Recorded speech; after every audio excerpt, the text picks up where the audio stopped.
Good morning, everyone. Good morning, sir. Good morning, sir. Good morning, sir. Morning, sir.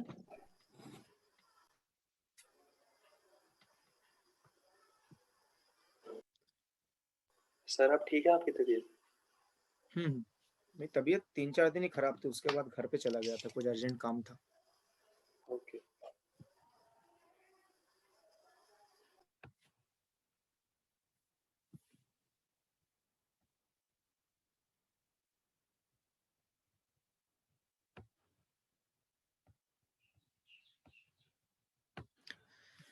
So last class में हम लोगों ने remember non homogeneous equation के solution कितने type के होते हैं वो हमने डिस्कस किए थे। यूनिक सॉल्यूशन, इनफाइनाइट सॉल्यूशन कैसे चेक किया जाता है डिस्कस किया था।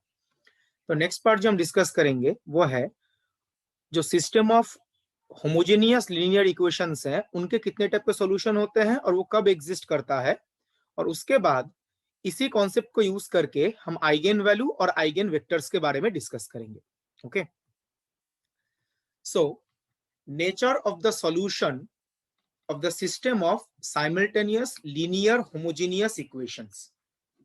तो हमारे पास एक system of simultaneous linear homogeneous equation है, उनके सॉल्यूशन का नेचर क्या होगा।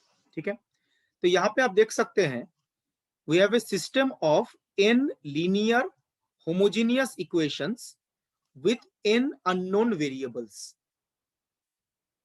तो हमारे पास एक सिस्टम है जिसके अंदर n लीनियर होमोजेनियस इक्वेशंस है, आप देख सकते हैं These are n linear homogeneous equations और अननोन वेरिएबल्स कितने हैं n। ठीक है, इसमें जो x1 x2 x3 ये सारे अननोन वेरिएबल्स हैं। तो n अननोन वेरिएबल्स है, n equations n unknown variables.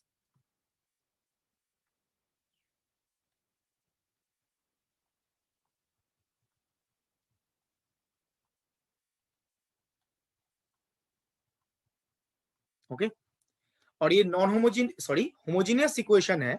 आपको अगर ध्यान है नॉन होमोजेनियस इक्वेशन में जो राइट हैंड साइड था वो नॉन जीरो कांस्टेंट था, b1 b2 bn। Homogeneous equation में राइट हैंड साइड क्या है, जीरो है। नॉन होमोजेनियस में यहीं पे क्या था, यहाँ पे नॉन जीरो कांस्टेंट था, b1 b2 up to bn। तो ये होमोजेनियस इक्वेशन है, n होमोजेनियस इक्वेशन और अननोन वेरिएबल्स कितने हैं n। और ये जो a11 a12 a1n है ये कांस्टेंट कोएफिशिएंट्स है। ठीक है ना, ये जो n system of n equations है, इस सिस्टम को मैट्रिक्स फॉर्म में हम इस तरीके से लिख सकते हैं ax इक्वल टू 0।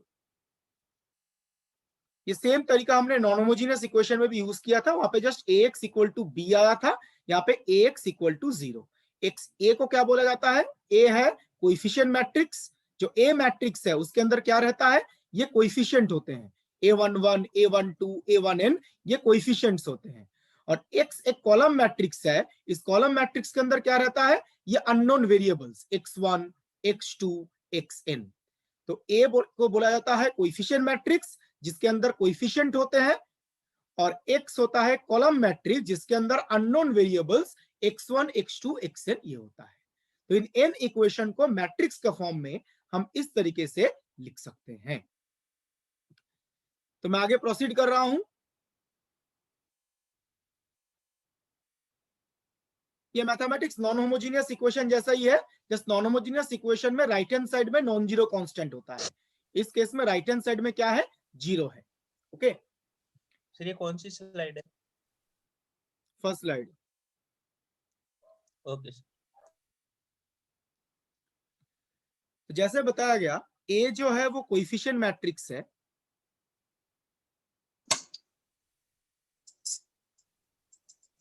प्लीज खुद को म्यूट रखिए।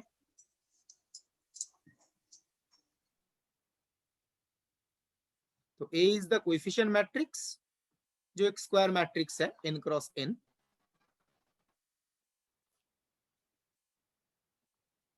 एंड x एक कॉलम मैट्रिक्स है, ऑर्डर है n क्रॉस 1, और x के अंदर क्या है, unknown variables x1 x2 and so on. ठीक है, नाउ जो होमोजेनियस इक्वेशन है उसके दो टाइप के सॉल्यूशंस होते हैं, एक होता है ट्रिवियल सॉल्यूशन, एक होता है नॉन ट्रिवियल सॉल्यूशन। यहाँ पे हम होमोजीनियस अलजेब्रिक इक्वेशन की बात कर रहे हैं। होमोजीनियस अगर डिफरेंशियल इक्वेशन भी है, होमोजीनियस अलजेब्रिक इक्वेशन हो या होमोजीनियस डिफरेंशियल इक्वेशन हो, इसके दो टाइप के सॉल्यूशंस होते हैं। यहाँ पे हम होमोजीनियस अलजेब्रिक इक्वेशन के बारे में डिस्कस कर रहे हैं। तो पहले टाइप का सॉल्यूशन क्या है? Trivial solution. और दूसरे टाइप का सॉल्यूशन है नॉन ट्रिवियल सॉल्यूशन। और यहां पे हम स्पेसिफिकली नॉन ट्रिवियल सॉल्यूशन के बारे में ही डिस्कस करेंगे।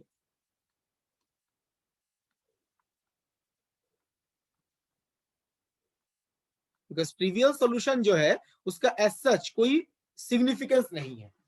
ट्रिवियल सॉल्यूशन का मतलब क्या है? ट्रिवियल सॉल्यूशन का मतलब होता है x इक्वल टू 0। x मतलब जो ये कॉलम मैट्रिक्स है जिसके अंदर अननोन वेरिएबल्स है। ये जो x मैट्रिक्स है दिस वन, ये 0 है, मतलब नल मैट्रिक्स है। 0 होने का मतलब ये नल मैट्रिक्स है। ये नल मैट्रिक्स होने का मतलब क्या हुआ? ये नल मैट्रिक्स होने का मतलब जितने भी अननोन वेरिएबल्स हैं x1, x2, x3 सबका वैल्यू कितना होगा? 0। इसको बोला जाता है ट्रिवियल सॉल्यूशन।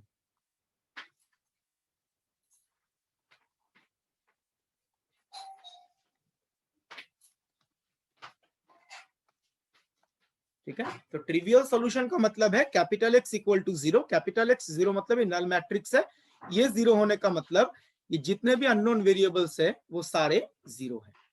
ठीक है, and the important thing about this trivial solution is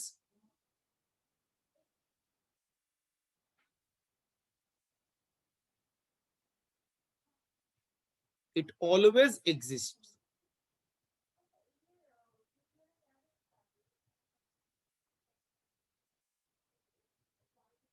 ये always exist करता है। And second important part about this,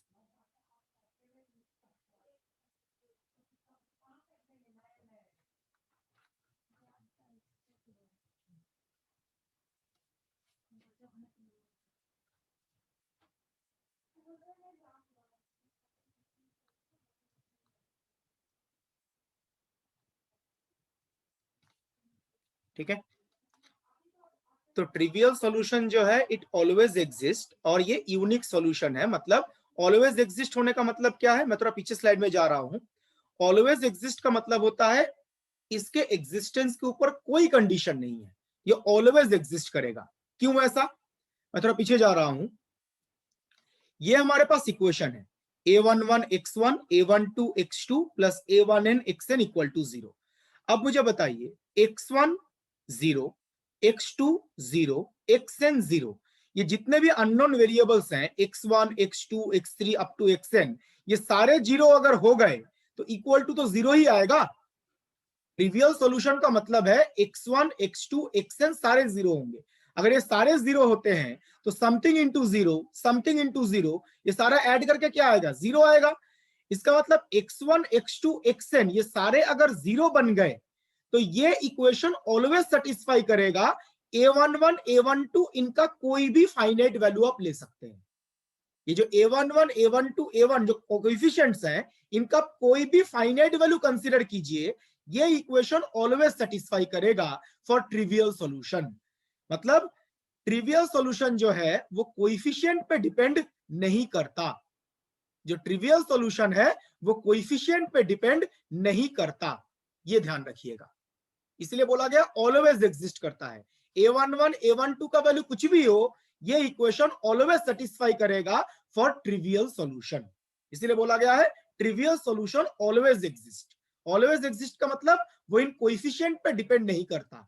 coefficient का कोई भी फाइनाइट वैल्यू आप चूज कर लीजिए, ये इक्वेशन सेटिस्फाई करेगा ही फॉर ट्रिवियल सॉल्यूशन। और दूसरा इंपॉर्टेंट पॉइंट क्या बताया गया? ट्रिवियल सॉल्यूशन जो है वो यूनिक सॉल्यूशन होता है। यूनिक सॉल्यूशन मतलब ट्रिवियल सॉल्यूशन इसके अलावा कुछ नहीं हो सकता। मतलब ट्रिवियल सॉल्यूशन सिंगल सॉल्यूशन है। x1 equal to 0, x2 equal to 0, x3 equal to 0। Trivial solution का मतलब यही होता है। ट्रिवियल सॉल्यूशन का मतलब ये यूनिक सॉल्यूशन है।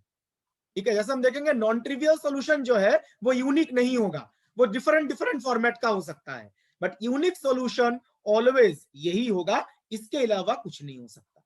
तो trivial solution is an unique solution और ये ऑलवेज एग्जिस्ट करता है, ये कोएफिशिएंट पे डिपेंड नहीं करता।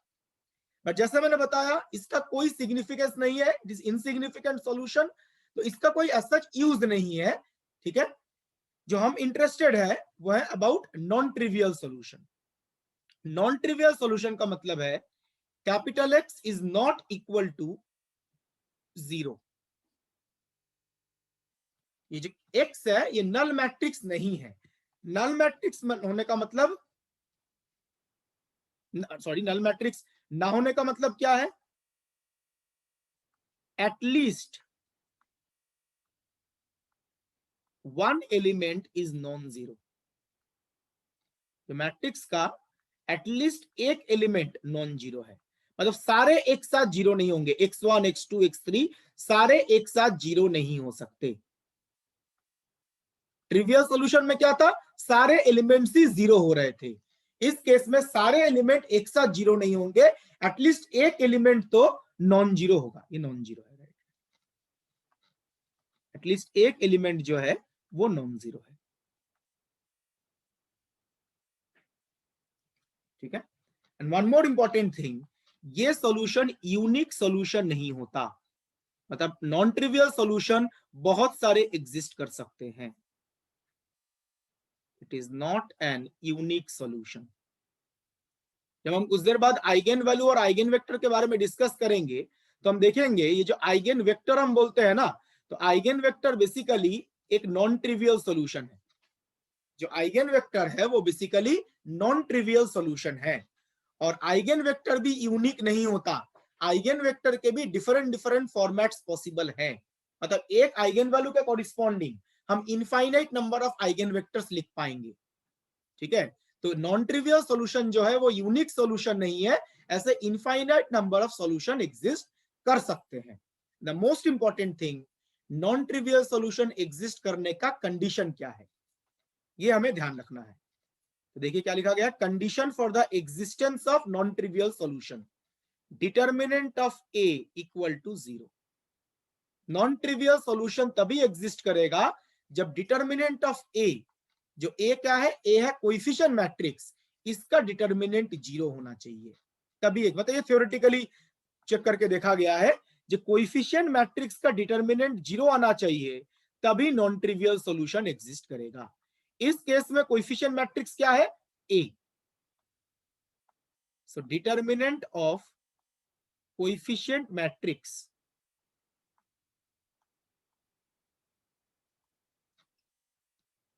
should be equal to 0. This is the condition. ये कंडीशन अगर सेटिस्फाई करता है तो नॉन ट्रिवियल सॉल्यूशन एग्जिस्ट करेगा। तो देखिए ट्रिवियल और नॉन ट्रिवियल सॉल्यूशन में डिफरेंस क्या है? एक तो ट्रिवियल सॉल्यूशन ऑलवेज एग्जिस्ट करता है, मतलब ये कोएफिशिएंट पे डिपेंड नहीं करता, लेकिन non trivial solution always exist नहीं करता। नॉन ट्रिवियल सॉल्यूशन एग्जिस्ट करने का कंडीशन क्या है? कोएफिशिएंट मैट्रिक्स का डिटर्मिनेंट 0 आना चाहिए। और दूसरा डिफरेंस क्या है? ट्रिवियल सॉल्यूशन यूनिक सॉल्यूशन होता है, but non trivial solution unique नहीं होता। More than one unique, sorry, non trivial solution possible है। और हम किसके बारे में इंटरेस्टेड है? Non trivial solution, because non trivial solution का एज सच कोई फिजिकल सिग्निफिकेंस नहीं है, मतलब कोई यूज ही नहीं होता इसका। तो होमोजेनियस इक्वेशन के दो टाइप के सॉल्यूशन है, दोनों के बारे में हमने यहाँ पे डिस्कस किया है। क्लियर? कोई डाउट है इस पार्ट में? अदरवाइज एक प्रॉब्लम डिस्कस करेंगे।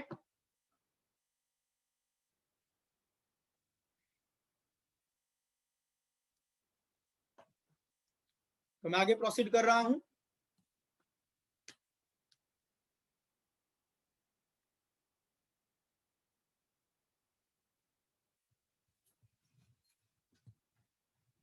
Please try this question.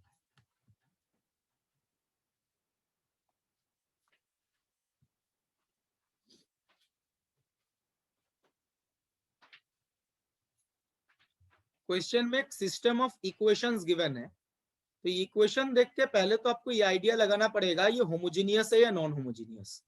उसके अकॉर्डिंग ही हम जो भी कंडीशन अब अप्लाई करेंगे। देख सकते हैं राइट हैंड साइड में 0 है मतलब all these are homogeneous equations.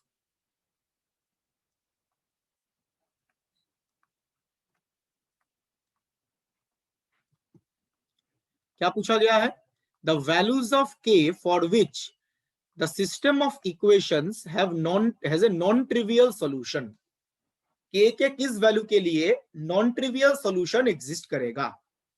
अब बताइए, होमोजेनियस इक्वेशन का नॉन ट्रिवियल सॉल्यूशन एग्जिस्ट करना चाहिए, तो कंडीशन क्या होता है?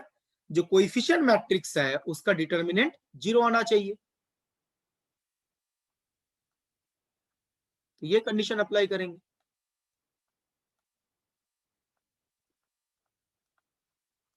Determinant of A should be 0. Please solve it. Write down the coefficient matrix. उसका डिटर्मिनेंट 0 होगा तभी नॉन ट्रिवियल सॉल्यूशन एग्जिस्ट करेगा। Simple question.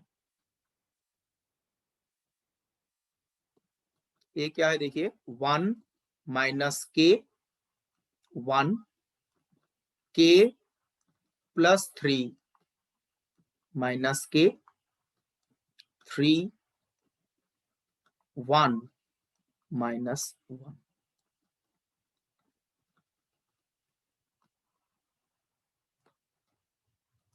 ये डिटर्मिनेंट क्या आना चाहिए? 0। जस्ट डिटर्मिनेंट को ब्रेक कीजिए और बताइए k का वैल्यू क्या आ रहा है। 4 ऑप्शन से 2 वैल्यूज आएंगी।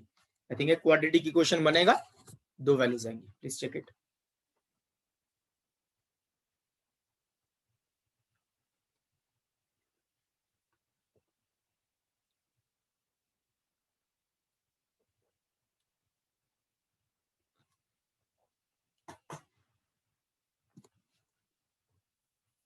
-3 और 2 आ रहा है।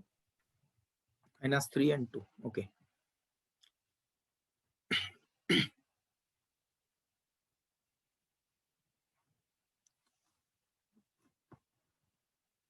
तो 2-3 लोगों ने चैट बॉक्स में बताया है कि k का वैल्यू -3 and 2 आ रहा है। जस्ट डिटर्मिनेंट ब्रेक कीजिए, एक क्वाड्रेटिक इक्वेशन चला आएगा, उसको सॉल्व कीजिए, 2 रूट्स आएंगे, k is -3 and 2। Yes sir. तो सेकंड ऑप्शन करेक्ट।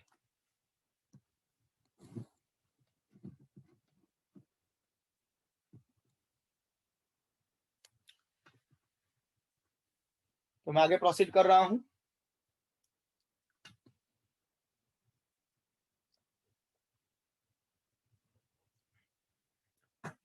अब ये जो नॉन ट्रिवियल सॉल्यूशन का कॉन्सेप्ट बताया गया, जो नॉन ट्रिवियल सॉल्यूशन एग्जिस्ट करने के लिए कोएफिशिएंट मैट्रिक्स का डिटर्मिनेंट 0 होना चाहिए, यही कॉन्सेप्ट हम मैट्रिक्स के आइगेन वैल्यूज कैलकुलेट करने के लिए भी यूज करेंगे। सेम कॉन्सेप्ट, बस अल्टीमेटली जो आइगेन वैल्यू इक्वेशन होता है वो एक होमोजीनियस इक्वेशन होता है। ठीक है, तो नॉन ट्रिवियल सॉल्यूशन का जो कॉन्सेप्ट हमने यहाँ पे पढ़ा वही चीज हम आइगेन वैल्यूज में भी यूज करेंगे। तो मैं आगे प्रोसीड कर रहा हूं।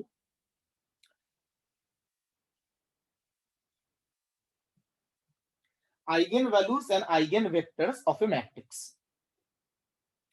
तो आइगेन वैल्यू और आइगेन वेक्टर जो है, इसका मतलब बेसिकली क्या होता है ये समझना जरूरी है। ठीक है, उसको पहले डिस्कस करते हैं। ध्यान रखिएगा, यहाँ पे जो मैट्रिसेस के बारे में पढ़ रहे हैं ना, इन फिजिक्स और इन मैथमेटिक्स जब कोई ट्रांसफॉर्मेशन होता है, ट्रांसफॉर्मेशन का मतलब ट्रांसफॉर्मेशन रोटेशन भी हो सकता है, रिफ्लेक्शन भी हो सकता है, या ट्रांसलेशन भी हो सकता है। जब किसी सिस्टम का ट्रांसफॉर्मेशन होता है, उस ट्रांसफॉर्मेशन को मैथमेटिकली रिप्रेजेंट करने के लिए हम मैट्रिसेस का यूज करते हैं। ट्रांसफॉर्मेशन, रोटेशन, रिफ्लेक्शन, ट्रांसलेशन, या इनका कोई भी कॉम्बिनेशन हो सकता है। ठीक है, तो किसी भी सिस्टम का जब हम ट्रांसफॉर्मेशन करते हैं तो ट्रांसफॉर्मेशन को मैथमेटिकली हम एक मैट्रिक्स से रिप्रेजेंट करते हैं। तो सपोज हमारे पास एक सिस्टम है, सिस्टम ए। आपने इसके ऊपर एक ट्रांसफॉर्मेशन अप्लाई किया, इसका एक ट्रांसफॉर्मेशन किया, तो T cap is the transformation operator और ट्रांसफॉर्मेशन मैट्रिक्स। यहां पे जिस चीज को हम मैट्रिसेस बोल रहे हैं, क्वांटम मैकेनिक्स में इन्हीं को आप ऑपरेटर से रिलेट करते हैं। तो ट्रांसफॉर्मेशन मैट्रिक्स और ऑपरेटर। तो हमारे पास एक सिस्टम है, सिस्टम ए, उसके ऊपर आपने एक ट्रांसफॉर्मेशन अप्लाई किया, मतलब ट्रांसफॉर्मेशन ऑपरेटर या ट्रांसफॉर्मेशन मैट्रिक्स उसके ऊपर अप्लाई करेंगे। नाउ ये ट्रांसफॉर्मेशन अगर आप किसी सिस्टम के ऊपर ऑपरेट करते हैं तो सिस्टम चेंज हो सकता है, नॉर्मली सिस्टम चेंज ही होगा। अगर हमारे पास कोई सिस्टम है और आपने ट्रांसफॉर्मेशन किया तो सिस्टम तो चेंज होगा ही होगा। तो सपोज ये सिस्टम चेंज होके बन गया सिस्टम बी। सिस्टम ए था, ट्रांसफॉर्मेशन अप्लाई किया तो सिस्टम बी बन गया। ठीक है, मतलब सिस्टम चेंज हो गया। जब यहां पे सिस्टम चेंज हो गया, इस केस में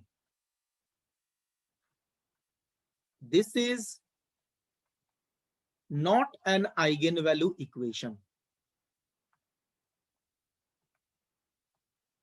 आइगन वैल्यू इक्वेशन के केस में सिस्टम चेंज नहीं होता। यहां पे देखिए सिस्टम चेंज हो गया है। ट्रांसफॉर्मेशन अप्लाई करने के पहले सिस्टम ए था, ट्रांसफॉर्मेशन अप्लाई करने के बाद सिस्टम बी, कोई नया सिस्टम आ गया। It is not an eigen value equation.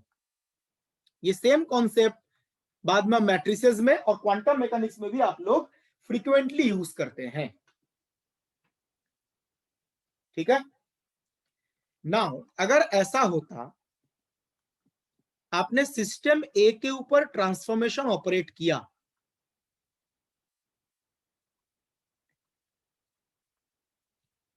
उसका ट्रांसफॉर्मेशन किया और ट्रांसफॉर्मेशन अप्लाई करने के बाद सेम सिस्टम आ गया, सिस्टम ए, साथ में जस्ट एक कांस्टेंट कुछ मल्टीप्लिकेशन में आ गया, आ सकता है system A multiplied with some constant. तो देखिए दोनों इक्वेशन में डिफरेंस क्या है। पहले इक्वेशन में जब आपने सिस्टम ए के ऊपर ट्रांसफॉर्मेशन अप्लाई किया था तो सिस्टम चेंज होके सिस्टम बी बन गया था, तो सिस्टम एंटायरली चेंज कर गया था। बट सेकेंड केस में जब आपने सिस्टम ए के ऊपर ट्रांसफॉर्मेशन अप्लाई किया तो सिस्टम ए में रह रहा है, मतलब सिस्टम में कोई चेंज नहीं है। जब साथ में क्या हुआ, एक एक्स्ट्रा कांस्टेंट आ गया, सम लैम्डा। अब ये लैम्डा रियल कांस्टेंट भी हो सकता है, कॉम्प्लेक्स कांस्टेंट भी हो सकता है। इस केस में ये जो इक्वेशन है it is an eigen value equation. इसको हम आइगन वैल्यू इक्वेशन किस केस में बोल रहे हैं, ट्रांसफॉर्मेशन के पहले जो सिस्टम था और ट्रांसफॉर्मेशन के बाद जो सिस्टम है वो सेम है, जस्ट एक्स्ट्रा कांस्टेंट मल्टीप्लाई हो गया है। तो this is the eigen value equation. Quantum mechanics में ये जो हमने जिसको सिस्टम बोला है ना, इसी के बदले आप वेव फंक्शन लिखते हैं या स्टेट लिखते हैं। ये सिस्टम जो है, इस सिस्टम के बदले क्या होता है, स्टेट ऑफ द पार्टिकल होता है। जो सिस्टम होता है उसके बदले स्टेट ऑफ द पार्टिकल होता है। ठीक है, क्वांटम मैकेनिक्स में आप क्या बोलते हैं, सपोज सिस्टम के बदले क्या है, स्टेट ऑफ द पार्टिकल। आपने एक ऑपरेटर ऑपरेट किया, अगर state of the particle change हो गया, मैं क्वांटम मैकेनिक्स में जो आप लिखते हैं मैं यहाँ पे इक्वेशन लिख देता हूं, बस 1 सेकेंड।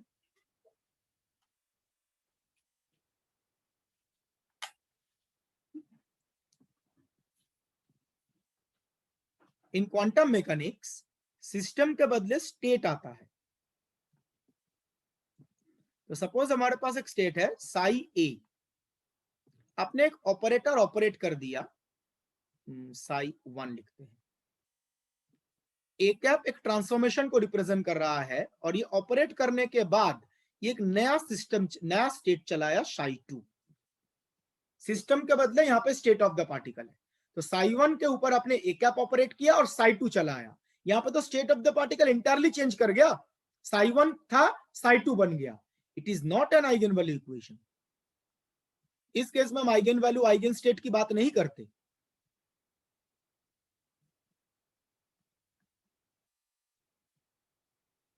इसको आप इस तरीके से भी इंटरप्रेट कर सकते हैं जो आप क्वांटम मैकेनिक्स में नॉर्मली यूज करते हैं। देखिए पार्टिकल इनिशियली किस स्टेट में था, पार्टिकल इनिशियली साई 1 स्टेट में था। साई 1 के ऊपर आपने ए कैप ऑपरेट किया। ए कैप ऑपरेट करने का मतलब क्या है, ए कैप का कॉरिस्पॉन्डिंग जो फिजिकल क्वांटिटी है आप उसका मेजरमेंट कर रहे हैं। मतलब साई 1 जो है ये बिफोर द मेजरमेंट स्टेट है। साई1 जो है वो बिफोर द मेजरमेंट स्टेट है, before the measurement state of the particle है साई1। ए कैप ऑपरेट करने का मतलब क्या है, आप ए कैप के कॉरिस्पॉन्डिंग फिजिकल क्वांटिटी का मेजरमेंट कर रहे हैं।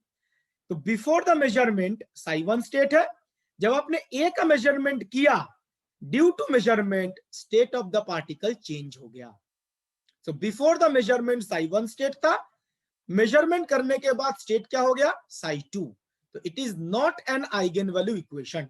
और हम यहां पे बोलेंगे जो साई1 है ये ए कैप का आइगन स्टेट नहीं है। Psi one is not an eigenstate of ए,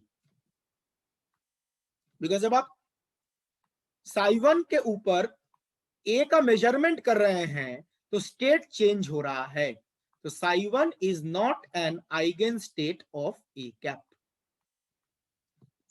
लेकिन अगर ऐसा होता, आपने ए कैप ऑपरेट किया किसी दूसरे स्टेट के ऊपर साई3, तो बिफोर द मेजरमेंट स्टेट क्या है, बिफोर द मेजरमेंट स्टेट है साई3। आपने ए कैप ऑपरेट किया, ए कैप ऑपरेट करने का मतलब है ए कैप के कॉरिस्पॉन्डिंग जो फिजिकल क्वांटिटी है उसका मेजरमेंट किया, और मेजरमेंट करने के बाद ये आ गया लैम्डा साई3। अब यहां पे देखिए, बिफोर द मेजरमेंट क्या स्टेट था, साई3। आपने ए का मेजरमेंट किया और मेजरमेंट करने के बाद भी सेम स्टेट है साई3, साथ में कांस्टेंट लैम्डा आ गया। तो बिफोर द मेजरमेंट जो स्टेट था, आफ्टर द मेजरमेंट भी सेम स्टेट है। ये कब पॉसिबल है, जब ये जो बिफोर द मेजरमेंट स्टेट है वो ए कैप का आइगन स्टेट है। तो इस केस में हम बोल सकते हैं जो साई3 है it is an eigenstate of A cap.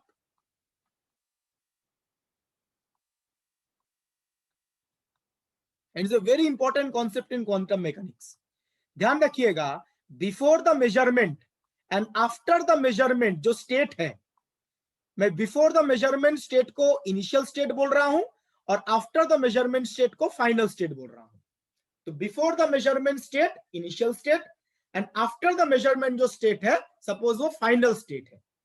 अगर इनिशियल स्टेट और फाइनल स्टेट सेम रहता है, मतलब मेजरमेंट करने के पहले जो स्टेट था और मेजरमेंट करने के बाद में जो स्टेट है, ये दोनों अगर सेम स्टेट है, जैसे यहां पे साई3 था, मेजरमेंट करने के बाद भी साई3 है, ये कब पॉसिबल है, जब initial state of the particle operator का आइगन स्टेट है।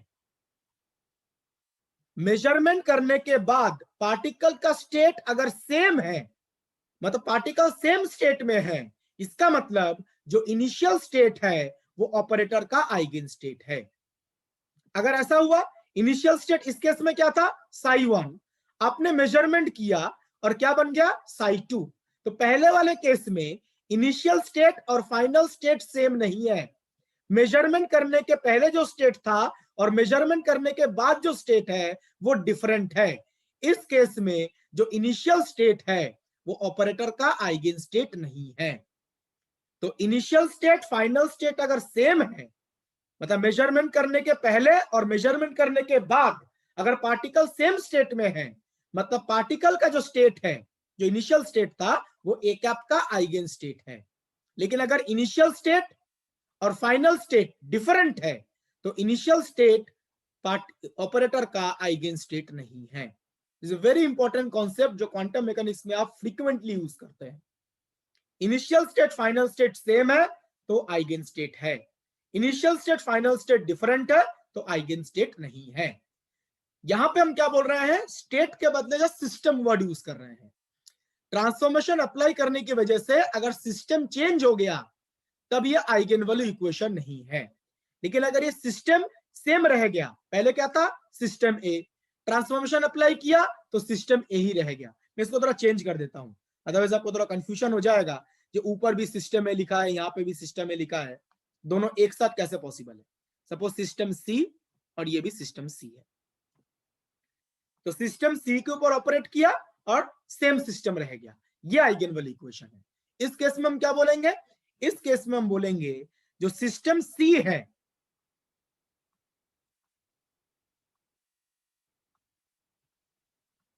is an eigenstate of T cap। इस केस में भी सिस्टम चेंज नहीं हुआ है, इनिशियल सिस्टम और फाइनल सिस्टम सेम है।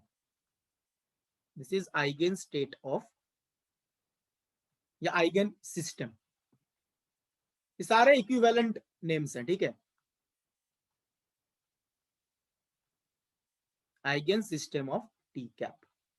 लेकिन जो पहला एग्जांपल था इसमें सिस्टम चेंज हो रहा था, तो इस केस में हम क्या बोलेंगे, system A is not an eigen system.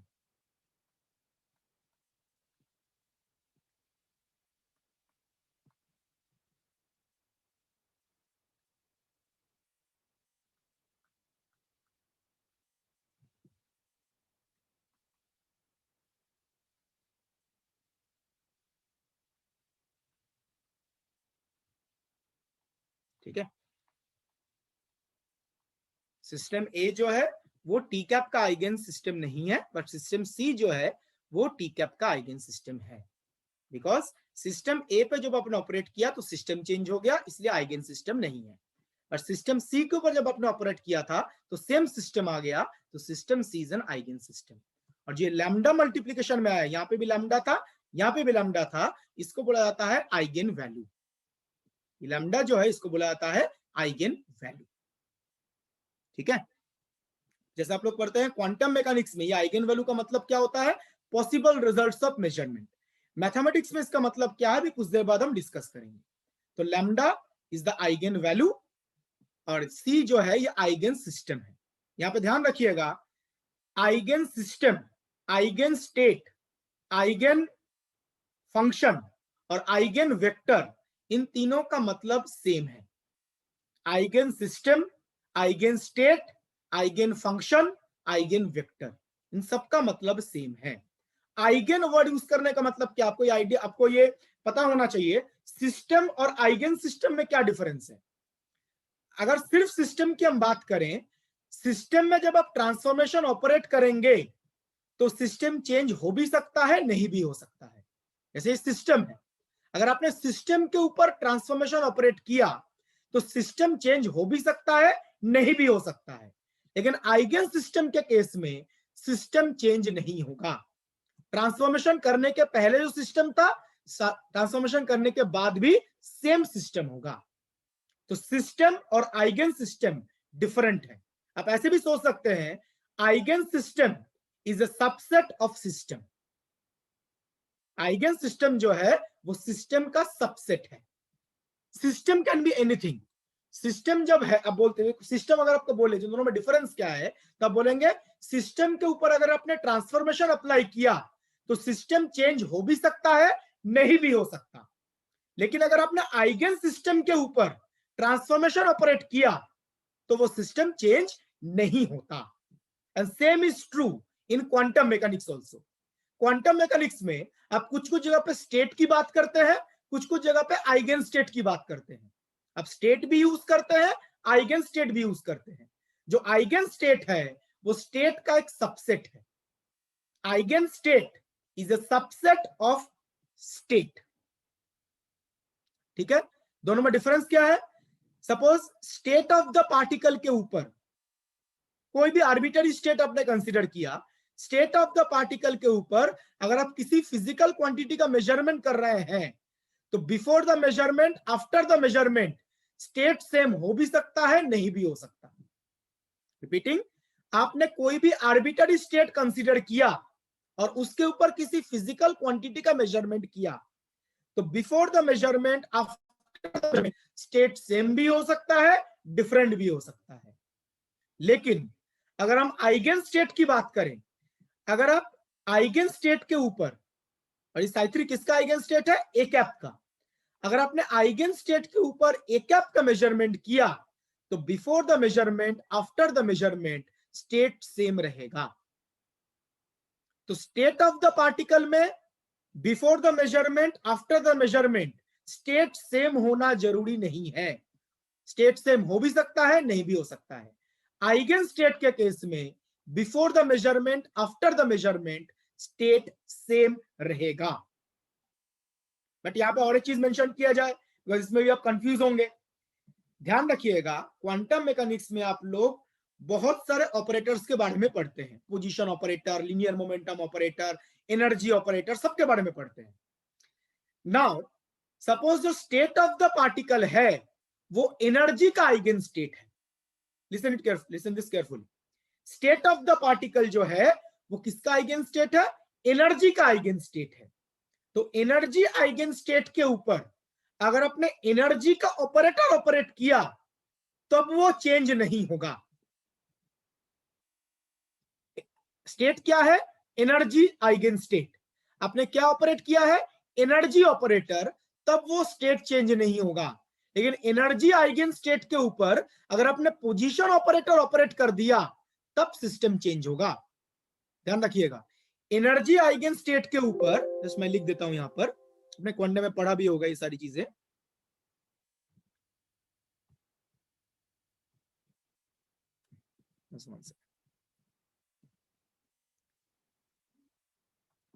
Suppose psi1 ये एक एनर्जी आइगन स्टेट है। ऐसा नहीं जो कोई भी ऑपरेटर ऑपरेट करेंगे और सिस्टम सेम रहेगा। आपने तो बताया था आइगन स्टेट में स्टेट सेम रहता है। तो psi1 किसका आइगन स्टेट है? एनर्जी आइगन स्टेट है, मतलब एनर्जी ऑपरेटर का आइगन स्टेट है ये, जिसको आप हैमिल्टोनियन ऑपरेटर बोलते हैं। आपने इसके ऊपर अगर हैमिल्टोनियन ऑपरेटर ऑपरेट किया तब वो सेम स्टेट देगा। एनर्जी सपोज आ गया E1 psi1, इसको हम लैम्डा बोल रहे थे, वही यहां पे E1 है। तो psi1 एनर्जी का आइगन स्टेट है। आपने एनर्जी ऑपरेटर ऑपरेट किया तो वो सेम स्टेट देगा, सिस्टम चेंज नहीं होगा। लेकिन अगर आपने यहां पे पोजीशन ऑपरेटर ऑपरेट किया होता तो कभी भी सेम स्टेट नहीं देगा। It is not equal to lambda psi1, because psi1 energy का आइगन स्टेट है, पोजीशन का नहीं। सिमिलरली अगर आप psi1 के ऊपर लीनियर मोमेंटम ऑपरेटर ऑपरेट करते हैं तब भी ये सेम स्टेट नहीं देगा, बिकॉज ये जो स्टेट है ये किसका आइगन स्टेट है? एनर्जी का आइगन स्टेट है। तो जब आप एनर्जी ऑपरेटर ऑपरेट करेंगे तभी सेम स्टेट देगा। पोजीशन ऑपरेटर या मोमेंटम ऑपरेटर अगर ऑपरेट करते हैं तो सेम स्टेट नहीं आएगा। Be careful about this.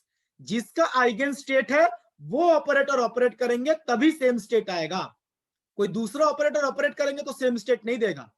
तो ऐसा मत समझिए जो आइगन स्टेट होने का मतलब है ये सिस्टम कभी भी चेंज नहीं होगा। ये जिसका आइगन स्टेट है वो ऑपरेटर ऑपरेट करेंगे तो चेंज नहीं होगा। जैसे यहाँ पे ये एनर्जी का आइगन स्टेट है तो एनर्जी ऑपरेटर ऑपरेट करेंगे तो चेंज नहीं होगा। बाकी कोई भी ऑपरेटर ऑपरेट करेंगे तो चेंज होगा, ऑब्वियसली चेंज होगा। इसका एक एग्जांपल है जो क्वांटम मैकेनिक्स में पढ़ते हैं, 1D बॉक्स। 1D बॉक्स में जो आप स्टेट ऑफ द पार्टिकल लिखते हैं psi n, ये लिखते हैं आप √2/L sin n pi x/L। जो बॉक्स है वो 0 to L है। ये किसका आइगन फंक्शन होता है? ये psi n आप लिखते हैं, ये किसका आइगन फंक्शन होता है? ये एनर्जी का आइगन फंक्शन होता है।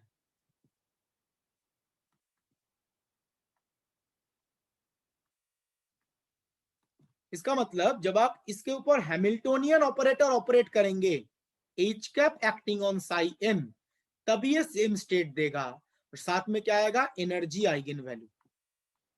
तो 1D बॉक्स में एनर्जी आइगन वैल्यू होता है वो आ जाएगा n² pi² h² by 2ml² into psi n।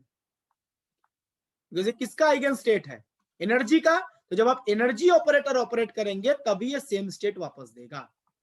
अगर आप यहां पर लीनियर मोमेंटम ऑपरेटर ऑपरेट करते, px cap acting on psi n, अब बताइए px कैप क्या होता है? इसका मैथमेटिकल फॉर्म px कैप होता है, इसके अंदर डेरिवेटिव होता है ना, माइनस आयोटा h का del del x। px cap क्या है? माइनस आयोटा h का डेल डेल x। जो साइन है इसका अगर आप एक बार डेरिवेटिव करेंगे तो ये कोसाइन नहीं बन जाएगा। तो इक्वल टू क्या आ जाएगा देखिए, माइनस आयोटा एच कट, और इसका एक बार डेरिवेटिव करेंगे तो ये तो कांस्टेंट है, साइन का डेरिवेटिव कॉस, एंड ये आ जाएगा n pi by l into cos. तो बताइए स्टेट सेम है या चेंज हो गया?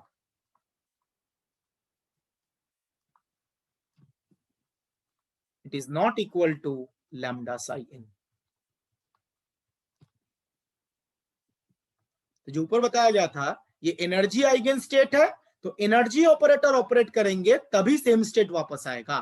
अगर आपने मोमेंटम ऑपरेटर ऑपरेट किया तो सेम स्टेट वापस नहीं आएगा, बिकॉज ये मोमेंटम का आइगन फंक्शन नहीं है। ठीक है, इस पार्ट में किसी को कोई डाउट है तो प्लीज आस्क, जो भी अभी तक बताया गया है आइगन सिस्टम आइगन स्टेट के बारे में।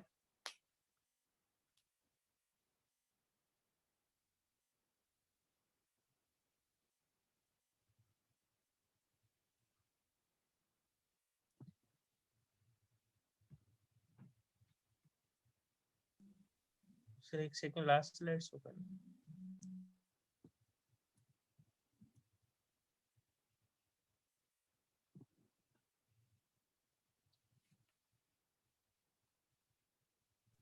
Okay sir, thank you. तो मैं आगे प्रोसीड कर रहा हूं। नेक्स्ट हम डिस्कस करेंगे ये जो आइगन वैल्यू और आइगन वेक्टर है, इनका मैथमेटिकल डेफिनेशन है, कैलकुलेट कैसे किया जाता है।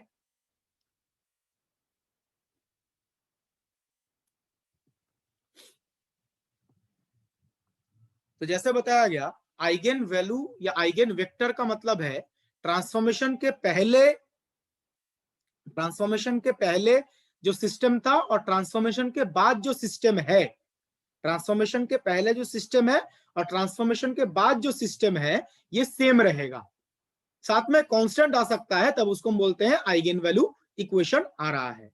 किसी ने यहाँ पे कमेंट किया है अगर लैम्डा का वैल्यू 0 हो तो भी क्या वो आइगन स्टेट होगा? बिल्कुल, आइगन वैल्यू 0 भी आ सकता है, आइगन वैल्यू 0 भी आ सकता है।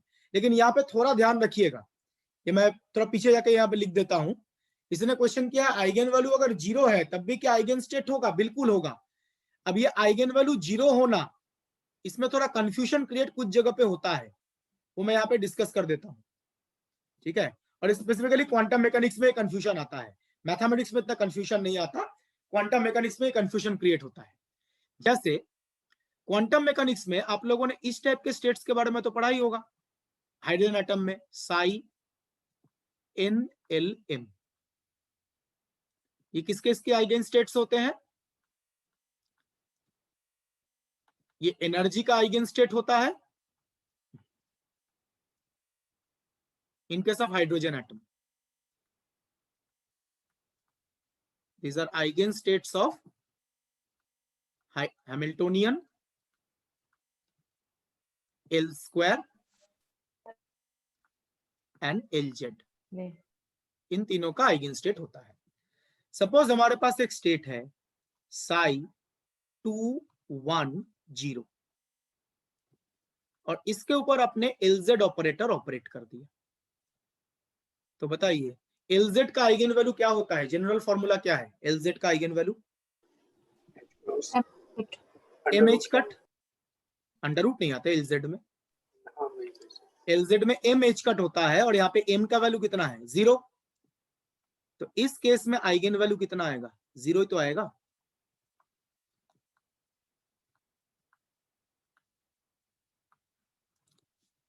तो यहाँ पे LZ का आइगन वैल्यू आता है MH कट, और इस केस में M का वैल्यू 0 है, तो इस केस में आइगन वैल्यू ऑब्वियसली कितना आएगा? 0 ही आएगा। तो आइगन वैल्यू 0 आना भी पॉसिबल है, ऐसा नहीं है जो आइगन वैल्यू 0 नहीं आ सकता, बिल्कुल आ सकता है। इस केस में आइगन वैल्यू 0 है। ठीक है, नाउ कुछ केसेस ऐसे हैं जहां पे आपको लगेगा जो आइगन वैल्यू 0 है लेकिन एक्चुअली वो 0 नहीं है, मतलब वो आइगन वैल्यू इक्वेशन ही नहीं है। जैसे इसके कॉरेस्पॉन्डिंग एग्जांपल देखते हैं। सपोज हमने यही स्टेट लिया साई 210 एंड इसके ऊपर आपने सॉरी कोई दूसरा स्टेट ले, इसमें तो समझ में नहीं आएगा। 211 ठीक है, और इसके ऊपर आपने एल प्लस ऑपरेटर ऑपरेट कर दिया। एल प्लस क्या है, पढ़ा होगा आपने एंगुलर मोमेंटम ऑपरेटर पार्ट में, रेजिंग ऑपरेटर, ठीक है, L plus raising operator, L minus lowering operator. तो बताइए साई 211 पे अगर आपने एल प्लस ऑपरेट किया तो क्या आएगा?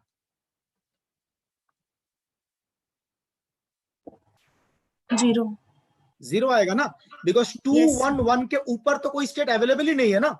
एल प्लस क्या करता है, जो एम है उसका वैल्यू चेंज करता है, जो एम है उसका वैल्यू इंक्रीज करता है +1।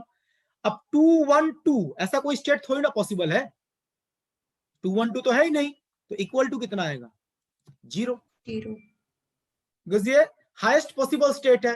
212 पॉसिबल ही नहीं है, तो ये हाईएस्ट पॉसिबल स्टेट है, इसके ऊपर ट्रांजिशन करने के लिए कोई स्टेट अवेलेबल ही नहीं है, इसलिए एल प्लस ऑपरेट करेगा तो 0 आ जाएगा।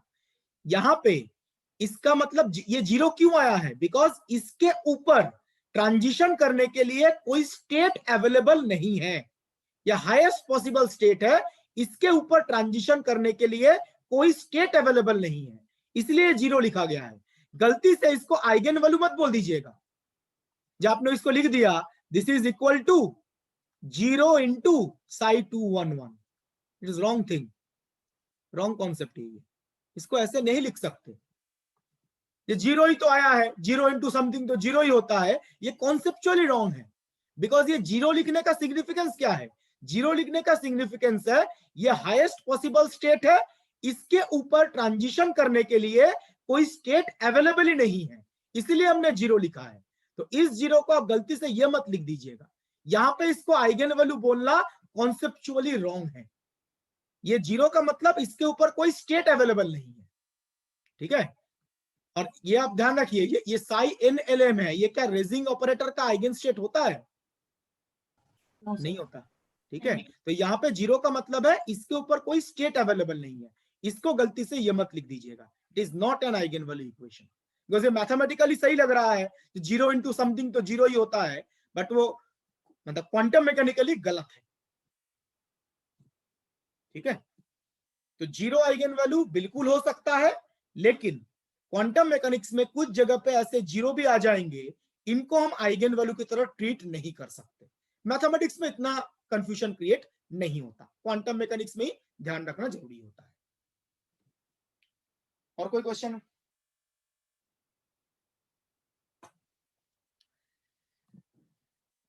तो मैं आगे प्रोसीड कर रहा हूं।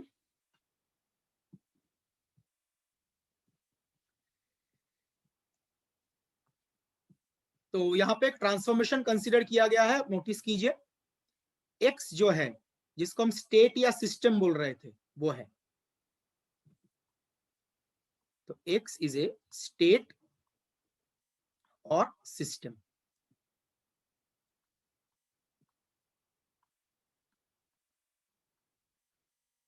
ये इसको हम देखेंगे, इसको वेक्टर भी बोलते हैं, आइगन वेक्टर वर्ड यूज किया जाता है, स्टेट, सिस्टम और वेक्टर। और इसको मैट्रिक्स फॉर्मेट में हम एक कॉलम मैट्रिक्स से रिप्रेजेंट करते हैं, n×1 मैट्रिक्स। जैसे हमने वेक्टर वाले पार्ट में भी डिस्कस किया था, वेक्टर को एक कॉलम मैट्रिक्स में लिखा जाता है, और क्वांटम मैकेनिक्स में आप लोग पढ़ते हैं जो स्टेट ऑफ द पार्टिकल है उसको भी एक कॉलम मैट्रिक्स के फॉर्म में हम रिप्रेजेंट कर सकते हैं। तो स्टेट, सिस्टम और वेक्टर, जिसको हम एक कॉलम मैट्रिक्स से रिप्रेजेंट कर रहे हैं।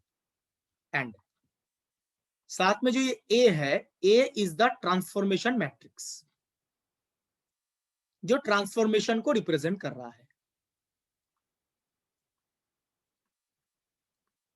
और क्वांटम मैकेनिक्स में ये जो ट्रांसफॉर्मेशन है, इसी को मेजरमेंट प्रोसेस की तरह ट्रीट किया जाता है। मैथमेटिक्स में जिसको हम ट्रांसफॉर्मेशन बोल रहे हैं, क्वांटम मैकेनिक्स में इसी को मेजरमेंट प्रोसेस की तरह ट्रीट किया जाता है। एक ए इज द ऑपरेटर, और ये क्या होगा, ये एक स्क्वायर मैट्रिक्स होगा n×n।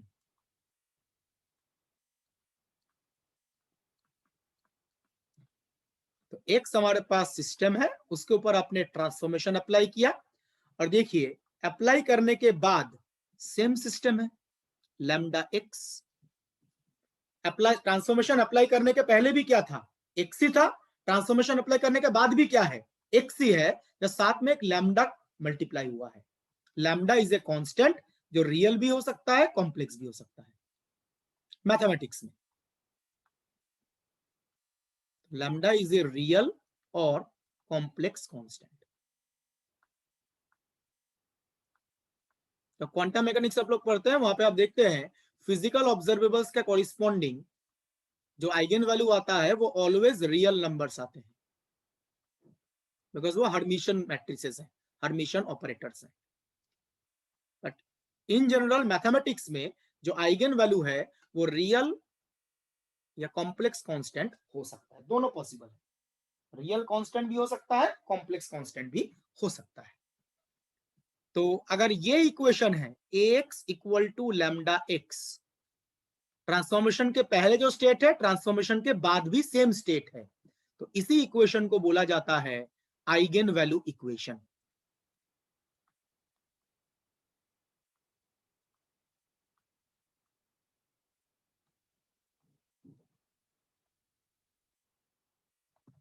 This equation is known as eigen value equation.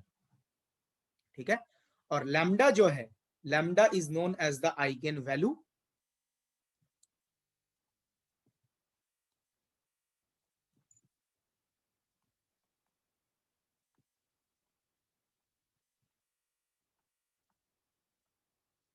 Eigen value of matrix A, और जो एक्स है कॉलम मैट्रिक्स था, it is known as eigen vector of matrix ए।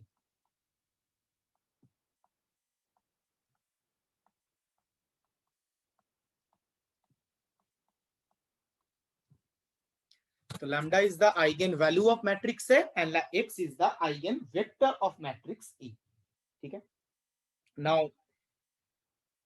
इनका मैथमेटिकल डेफिनेशन आइगन वैल्यू और eigen vector का। अब देखिए, ये जो आइगन वैल्यू इक्वेशन है ax equal to lambda x, इसको हम इस तरीके से भी लिख सकते हैं, a minus lambda I into x equal to 0। Eigen value equation ये था, क्या किया गया, जो लैम्डा एक्स है उसको लेफ्ट हैंड साइड में लेके चले आए, तो ax minus lambda x equal to 0, उसको हम इस तरीके से लिख सकते हैं, a minus lambda I into x equal to 0। अगर आप ध्यान से देखते हैं, ये क्या होमोजीनियस इक्वेशन नहीं है, a minus lambda I into x equal to 0, ये जो इक्वेशन है it look similar to a homogeneous equation, जो कुछ देर पहले हमने सिस्टम ऑफ होमोजीनियस इक्वेशन के बारे में डिस्कस किया।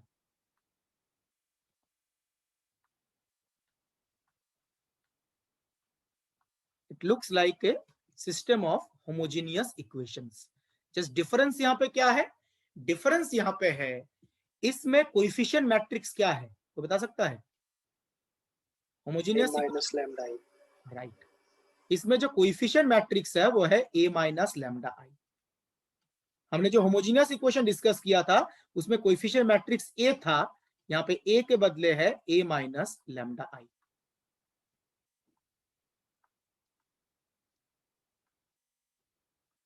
तो यहाँ पे जो हम आइगन वैल्यू इक्वेशन की बात कर रहे हैं, आइगन वैल्यू इक्वेशन बेसिकली एक सिस्टम ऑफ होमोजीनियस इक्वेशन है, सिस्टम ऑफ होमोजीनियस इक्वेशन, और इस केस में कोएफिशिएंट मैट्रिक्स क्या है, a minus lambda I. Now eigen value का डेफिनेशन क्या है, read this statement, the values of lambda for which we will get a non-trivial solutions of x are known as eigenvalues of matrix A। मतलब ये जो इक्वेशन है ये एक सिस्टम ऑफ होमोजीनियस इक्वेशन है, और जैसे बताया गया था होमोजीनियस इक्वेशन के दो टाइप के सॉल्यूशंस हैं, एक होता है ट्रिवियल, एक होता है non trivial, and we are interested about non trivial solution. तो यहां पे बोला गया है the values of lambda for which we will get a non-trivial solutions of x। ये x के जो non-trivial solutions है, ये लैम्डा के जिन वैल्यूज के लिए हमें मिलेंगे उन लैम्डा को क्या बोला जाता है, eigen values of matrix A. Lambda के जिस वैल्यू के लिए x का non-trivial solution मिलेगा उन लैम्डास को हम क्या बोलेंगे, eigen values of matrix A. Clear है ये? एंड एक्स का जो नॉन ट्रिवियल सॉल्यूशन है उसी को क्या बोला जाता है? आइगन वेक्टर ऑफ मैट्रिक्स ए। ये एक्स जो है इसी को हम क्या बोलते हैं? आइगन वेक्टर, और ये नॉन ट्रिवियल सॉल्यूशन है। देखिए ये यहां पे लिखा गया है, फर्स्ट पॉइंट पढ़िए। The non trivial solution of x corresponding to each eigenvalue lambda are known as eigenvectors of matrix E. X के जो नॉन ट्रिवियल सॉल्यूशंस हैं उन्हीं को हम क्या बोलते हैं? आइगन वेक्टर्स ऑफ मैट्रिक्स ए। ठीक है, मतलब अगर हमारे पास एक n क्रॉस n मैट्रिक्स है, ए को हमने क्या लिया था? n क्रॉस n मैट्रिक्स, तो A is a n cross n matrix. अभी आइगन वैल्यू का मतलब क्या बताया गया? आइगन वैल्यू का मतलब बताया गया लैम्डा के जिस वैल्यू के लिए हमें नॉन ट्रिवियल सॉल्यूशन मिलेगा। तो देखा जाता है n क्रॉस n मैट्रिक्स के लिए जब आप आइगन वैल्यू कैलकुलेट करते हैं तो n आइगन वैल्यूज आते हैं, lambda 1, lambda 2, lambda 3 and so on. ये आइगन वैल्यू सेम भी आ सकता है, डिफरेंट भी आ सकता है। तो n क्रॉस n मैट्रिक्स में कितने आइगन वैल्यूज आएंगे? n आइगन वैल्यूज आएंगे। और आइगन वैल्यूज का मतलब है इन लैम्डास के लिए हमें क्या मिलेगा? We will obtain the non trivial solution of x। Lambda के इन वैल्यूज के लिए x का नॉन ट्रिवियल सॉल्यूशन मिलेगा। आफ्टर दैट देखा जाता है corresponding to each value of lambda x का एक नॉन ट्रिवियल सॉल्यूशन मिलता है। जैसे यहाँ पे लैम्डा के कितने वैल्यूज है? लैम्डा के n वैल्यूज हैं, तो corresponding to each lambda x का एक नॉन ट्रिवियल सॉल्यूशन मिलेगा। उसी नॉन ट्रिवियल सॉल्यूशन को क्या बोला जाता है? Eigen vector. तो लैम्डा 1 के कॉरिस्पॉन्डिंग सपोज सॉल्यूशन है x1, लैम्डा 2 के कॉरिस्पॉन्डिंग सॉल्यूशन है x2 and so on. Lambda n के कॉरिस्पॉन्डिंग सॉल्यूशन है xn। और जैसे बताया गया ये जो आइगन वेक्टर्स हैं these are non trivial solution. Trivial solution को कभी भी हम आइगन वेक्टर नहीं बोलेंगे। ट्रिवियल सॉल्यूशन कभी भी आइगन वेक्टर नहीं होगा। ट्रिवियल सॉल्यूशन का मतलब है आइगन वेक्टर, मतलब trivial solution non sorry eigen vector का मतलब है non trivial solution. Trivial solution कभी भी आइगन वेक्टर को रिप्रेजेंट नहीं करता। Clear everyone? ये जो आइगन वैल्यू और आइगन वेक्टर का डेफिनेशन बताया गया, कैसे कैलकुलेट करते हुए बताएंगे, डोंट वरी। ये तो जस्ट एक डेफिनेशन था, ठीक है? कैसे कैलकुलेट किया जाता है अभी डिस्कस करेंगे। आई थिंक आप लोगों ने क्वांटम में भी कुछ जगह पे यूज तो किया ही होगा, ठीक है? Clear? Please read the next point. क्या बोला गया है? The set of eigen values of matrix A is known as spectrum of A. Eigen values का जो सेट है उसको हम क्या बोलते हैं? Spectrum of A. And the largest eigen value in magnitude is known as spectral radius of A। Eigen values का जो सेट है उसको बोला जाता है स्पेक्ट्रम ऑफ ए, और जो लार्जेस्ट आइगन वैल्यू है इन मैग्नीट्यूड, ठीक है, या इन मॉडुलस भी आप लिख सकते हैं, largest eigen value in magnitude और modulus is known as spectral radius of A. जैसे one example on this, suppose हमारे पास ए एक मैट्रिक्स है 3x3।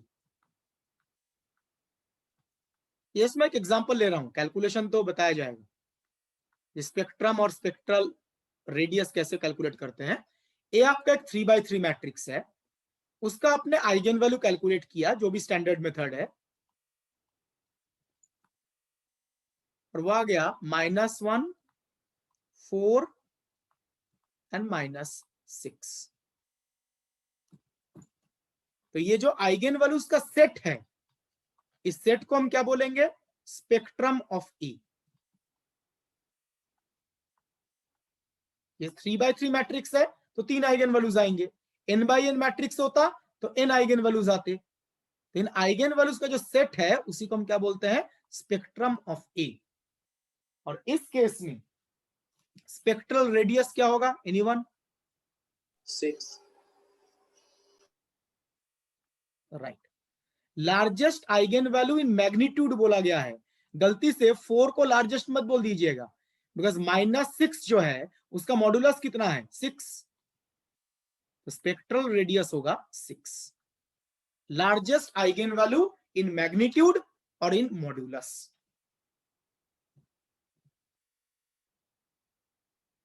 ठीक है,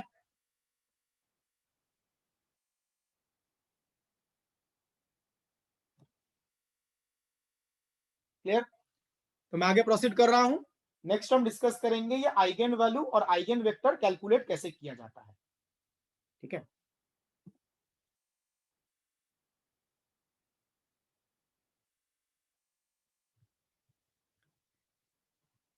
नाउ हमने देखा जो आइगन वैल्यू इक्वेशन है वो एक होमोजीनियस इक्वेशन है and we are interested about non trivial solution.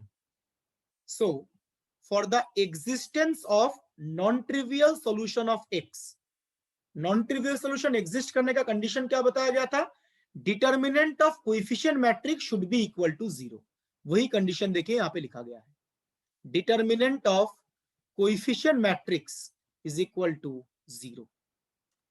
और इस केस में कोएफिशिएंट मैट्रिक्स क्या है, a माइनस लैम्डा आई, कुछ देर पहले अभी देखा हमने। तो नॉन ट्रिवियल सॉल्यूशन एग्जिस्ट करेगा जब कोएफिशिएंट मैट्रिक्स का डिटर्मिनेंट 0 आएगा। और इस केस में क्या है, कोएफिशिएंट मैट्रिक्स का, सॉरी, कोएफिशिएंट मैट्रिक्स है क्या, a माइनस लैम्डा आई। तो a माइनस लैम्डा आई का डिटर्मिनेंट 0 आना चाहिए। और इसी को बोला जाता है, इस इक्वेशन को characteristic equation of matrix A. Because हम मैट्रिक्स ए का ही आइगन वैल्यू और आइगन वेक्टर कैलकुलेट कर रहे हैं। तो determinant of a minus lambda equal to 0 is known as characteristic equation of matrix ए।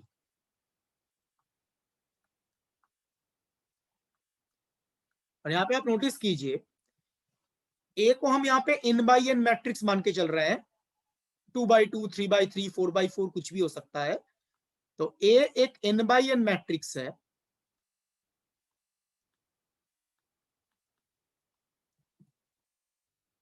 एक n बाई n मैट्रिक्स के लिए जो कैरेक्टरिस्टिक इक्वेशन है उसका मैथमेटिकल फॉर्म ये आएगा। और ये बेसिकली क्या है, एक nth ऑर्डर एल्जेब्राइक इक्वेशन।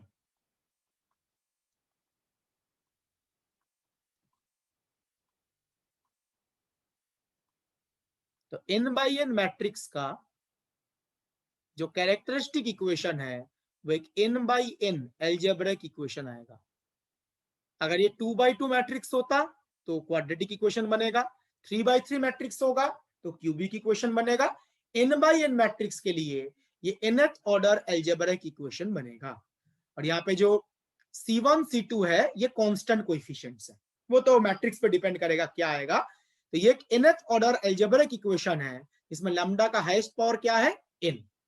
अगर 2x2 होता तो लैम्डा स्क्वायर तक आएगा, 3x3 मैट्रिक्स होगा तो लैम्डा क्यूब तक आएगा। तो n बाई n मैट्रिक्स का जो कैरेक्टरिस्टिक इक्वेशन है वो एक nth ऑर्डर एल्जेब्राइक इक्वेशन है। और ये जो कैरेक्टरिस्टिक इक्वेशन आया है इसी के जो रूट्स होंगे उनको eigen value of the matrix बोला जाएगा। देखिए जो यहां पे लिखा गया है, the roots of the characteristic equation, this are the roots, ये सॉल्व करना पड़ेगा, are known as eigen values of matrix.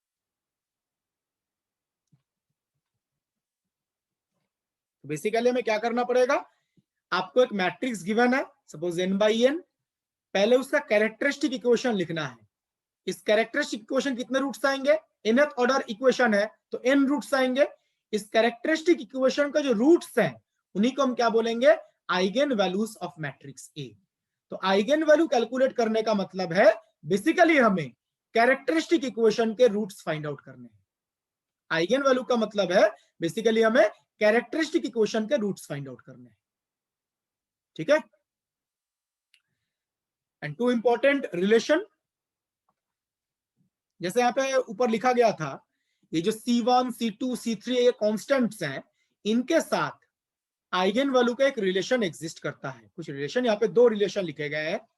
देखिए पहला रिलेशन क्या है, λ1 प्लस λ2 अप टू λn। ये जो आइगन वैल्यूज का सम है, बेसिकली क्या है, सम of eigen values.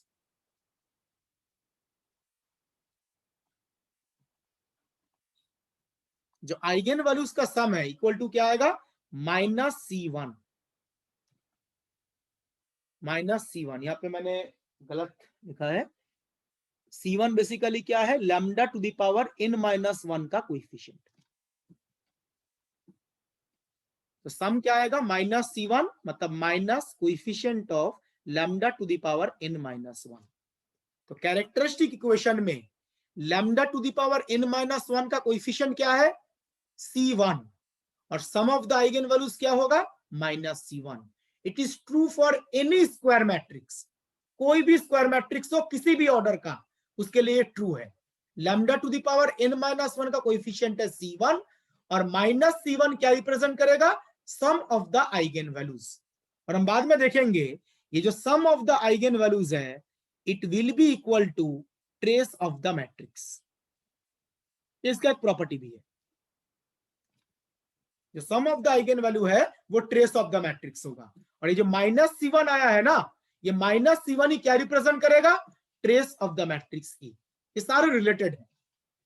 And second relation देखिए क्या लिखा गया है, आइगन वैल्यूज का जो प्रोडक्ट है, λ1, λ2 up to λn, eigen values का जो प्रोडक्ट है इक्वल टू क्या है, -1 to the power n into Cn।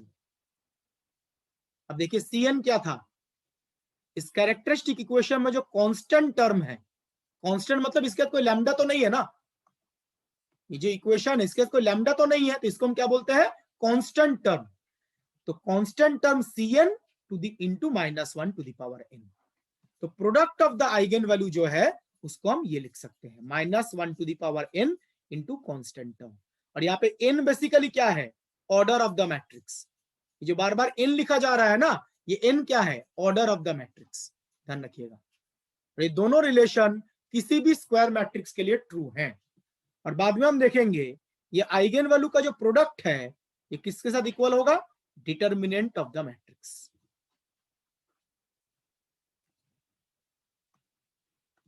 इस पार्ट से बहुत सारे क्वेश्चन फ्रेम किए जा सकते हैं। जो sum of the eigen value है वो होता है -C1, और इक्वल टू क्या होगा, ट्रेस ऑफ द मैट्रिक्स। और product of the eigen value क्या होगा, -1 to the power n into constant term, और ये प्रोडक्ट इक्वल टू क्या है, डिटर्मिनेंट ऑफ द मैट्रिक्स। ये दोनों रिलेशन काफी ज्यादा इंपॉर्टेंट हैं अगर हम एग्जामिनेशन की बात करें तो। ठीक है, इससे काफी ज्यादा क्वेश्चन फ्रेम किए जा सकते हैं। तो मैं आगे प्रोसीड कर रहा हूं, आई थिंक क्लियर है इस स्लाइड में जो भी बताया गया है।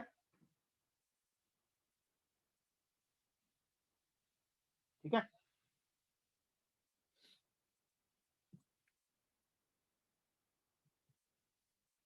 तो एग्जामिनेशन में आप लोग क्या करेंगे, देखिए यहाँ पे 2 पॉइंट लिखे गए हैं, कैलकुलेशन ऑफ आइगन वैल्यूज। आपको एक मैट्रिक्स गिवन है, पहले आपको आइगन वैल्यू कैलकुलेट करना है। क्या लिखा गया है, by solving the characteristic equation we can obtain the eigen values of matrix A. Eigen value calculate करने के लिए बेसिकली क्या करेंगे, जो मैट्रिक्स गिवन है उसका कैरेक्टरिस्टिक इक्वेशन लिखेंगे। कैरेक्टरिस्टिक इक्वेशन मतलब ये इक्वेशन, और इस इक्वेशन को जब आप सॉल्व करेंगे तो आपको क्या मिल जाएगा, आइगन वैल्यूज मिल जाएंगी। इस इक्वेशन के जो रूट्स हैं वही आइगन वैल्यूज होंगे। तो आइगन वैल्यू कैलकुलेट करने का सिंपल मतलब है कैरेक्टरिस्टिक इक्वेशन को सॉल्व करना है।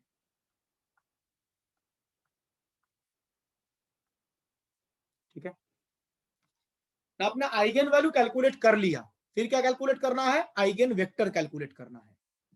तो second point, calculation of eigen vectors. Eigen vector calculate करने के लिए हम ये इक्वेशन यूज करेंगे,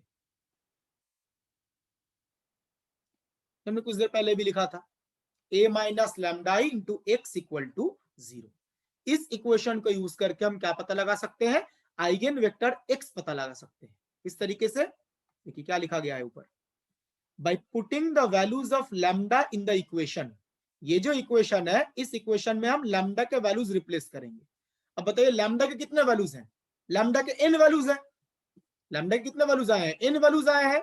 तो इन आइगन वैल्यूज को 1 by 1 सबको एक साथ तो रिप्लेस नहीं कर सकते, ये जो आइगन वैल्यूज है इनको 1 by 1 इस इक्वेशन में रिप्लेस करेंगे 1 by 1, और उससे हमें क्या पता चलेगा, x पता चलेगा, और x का रिप्रेजेंट करता है eigen vectors of matrix A. तो इस इक्वेशन में अगर हम लैम्डा को रिप्लेस करें तो आपको x पता चलेगा, और x है eigen vector of matrix A. तो कैरेक्टरिस्टिक इक्वेशन सॉल्व करके आइगन वैल्यू कैलकुलेट करेंगे, उन आइगन वैल्यूज को इस इक्वेशन में रिप्लेस करेंगे तो हमें x मिलेगा, और x का रिप्रेजेंट करता है आइगन वेक्टर्स। किसी भी मैट्रिक्स के आइगन वैल्यू और आइगन वेक्टर कैलकुलेट करने का स्टैंडर्ड टेक्निक ये है। ठीक है, एग्जामिनेशन में जैसे हमें एमसीक्यू गिवन होता है, वहां पे हम बहुत सारे प्रॉपर्टीज भी यूज कर सकते हैं, प्रॉपर्टीज के बारे में हम बाद में डिस्कस करेंगे। बट किसी भी मैट्रिक्स का आइगन वैल्यू और आइगन वेक्टर कैलकुलेट करने का स्टैंडर्ड टेक्निक यही होता है जो इस स्लाइड में बताया गया है। ठीक है,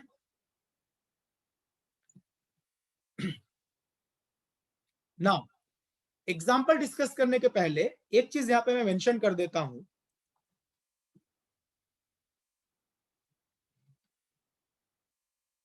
अब मुझे एक चीज बताइए, अगर मैट्रिक्स का आइगन वैल्यू सेम होता है तो क्या आइगन वेक्टर भी सेम होना चाहिए? सपोज दो आइगन वैल्यू सेम है एक मैट्रिक्स के, तो आइगन वेक्टर भी क्या सेम आएगा?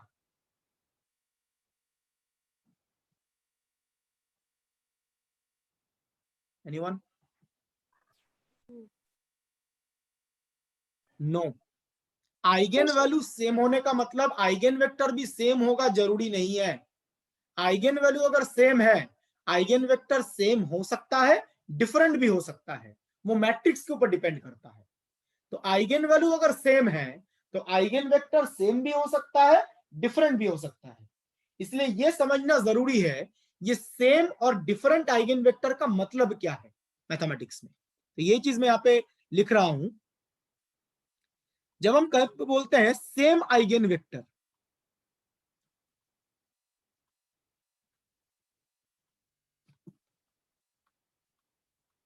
सेम आइगन वेक्टर का मतलब होता है linearly dependent eigen vectors.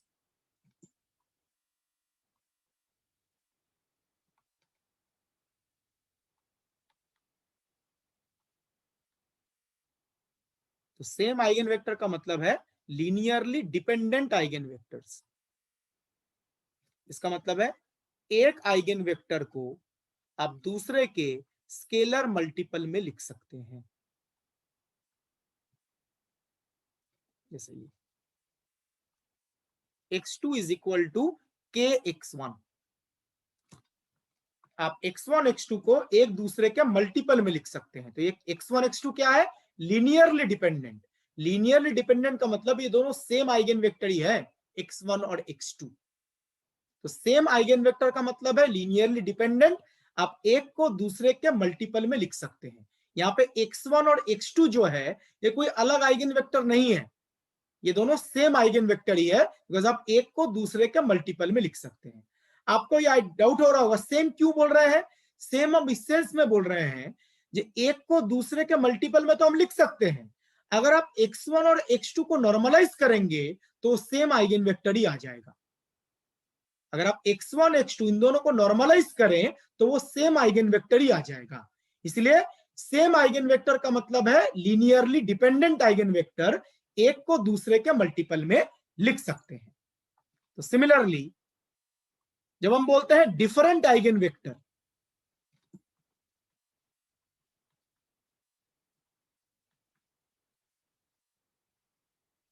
Eigen values के कॉरिस्पॉन्डिंग आइगन वेक्टर्स डिफरेंट है। डिफरेंट होने का मतलब है लीनियरली इंडिपेंडेंट आइगन वेक्टर्स।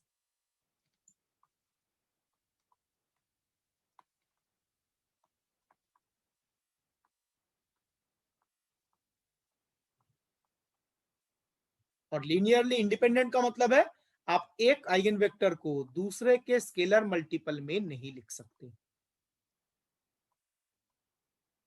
ये ध्यान रखिए। तो सेम आइगन वेक्टर और डिफरेंट आइगन वेक्टर का मतलब ये होता है, सेम आइगन वेक्टर का मतलब है लीनियरली डिपेंडेंट और डिफरेंट आइगन वेक्टर का मतलब है लीनियरली इंडिपेंडेंट। ये सेम कॉन्सेप्ट आप लोग क्वांटम मैकेनिक्स में भी यूज करते हैं, ध्यान रखिएगा। यहाँ पे आइगन वेक्टर है ना, वहां पे स्टेट आ जाता है। क्वांटम मैकेनिक्स में भी सेम स्टेट बोलने का मतलब है वो दोनों एक दूसरे का मल्टीपल है। जब हम बोलते हैं ना सेम स्टेट, ये दोनों सेम स्टेट को रिप्रेजेंट कर रहा है। psi1 और psi2 सेम स्टेट को रिप्रेजेंट कर रहा है। सेम स्टेट को रिप्रेजेंट करने का मतलब है आप एक को दूसरे के मल्टीपल में लिख सकते हैं, और डिफरेंट स्टेट को रिप्रेजेंट करने का मतलब है आप एक को दूसरे के मल्टीपल में नहीं लिख सकते। ये सेम कॉन्सेप्ट क्वांटम में भी यूज होता है। सेम स्टेट का मतलब है psi1 psi2 सेम स्टेट है, मतलब psi1 psi2 को आप एक दूसरे के स्केलर मल्टीपल में लिख सकते हैं। psi1 psi2 डिफरेंट स्टेट है, इसका मतलब psi1 psi2 को आप एक दूसरे के स्केलर मल्टीपल में नहीं लिख सकते। ठीक है, तो यहां पे सेम आइगन वेक्टर का मतलब लीनियरली डिपेंडेंट आइगन वेक्टर्स, और डिफरेंट आइगन वेक्टर का मतलब लीनियरली इंडिपेंडेंट आइगन वेक्टर्स। ठीक है, और जैसे बताया गया आइगन वैल्यू अगर सेम है तब आइगन वेक्टर सेम भी हो सकता है, डिफरेंट भी हो सकता है। आइगन वैल्यू अगर सेम है तो आइगन वेक्टर सेम भी हो सकता है, डिफरेंट भी हो सकता है। हम एग्जांपल डिस्कस करेंगे, डोंट वरी। ओके, तो मैं आगे प्रोसीड कर रहा हूं। नेक्स्ट हम एक मैट्रिक्स का आइगन वैल्यू और आइगन वेक्टर कैसे कैलकुलेट किया जाता है, जो स्टैंडर्ड टेक्निक है, वो स्टेप बाय स्टेप डिस्कस करेंगे। तो यहां पे 2x2 मैट्रिक्स है, क्या बोला गया है, इसके आइगन वैल्यूज और आइगन वेक्टर्स कैलकुलेट कीजिए। तो पहले आइगन वैल्यूज कैलकुलेट करते हैं। आइगन वैल्यूज कैलकुलेट करने के लिए हम कैरेक्टरिस्टिक इक्वेशन को सॉल्व करते हैं।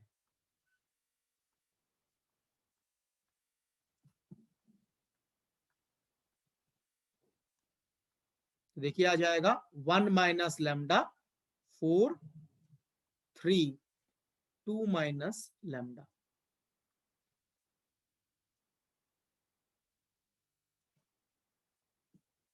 तो अगर हम डिटरमिनेंट को ब्रेक करते हैं, देखिए आ जाएगा lambda square minus 3 lambda plus 2 minus 12, तो minus 10। Just break the determinant, ये आ जाएगा lambda square minus 3 lambda minus 10 equal to 0। Quadratic equation है, जैसे बताया गया था n बाई n मैट्रिक्स से तो nth ऑर्डर इक्वेशन आएगा, 2x2 मैट्रिक्स से तो क्वाड्रेटिक इक्वेशन आएगा। इस इक्वेशन के जो रूट्स हैं ये आएंगे 5 एंड माइनस 2। इस मैट्रिक्स के दो आइगन वैल्यूज हैं, एक 5 है और दूसरा माइनस 2 है।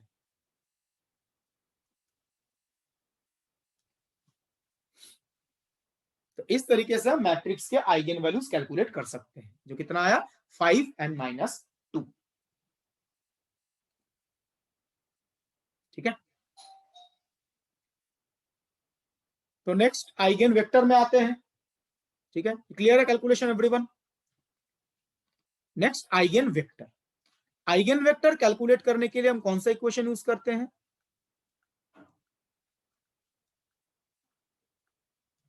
a minus lambda I into x equal to 0।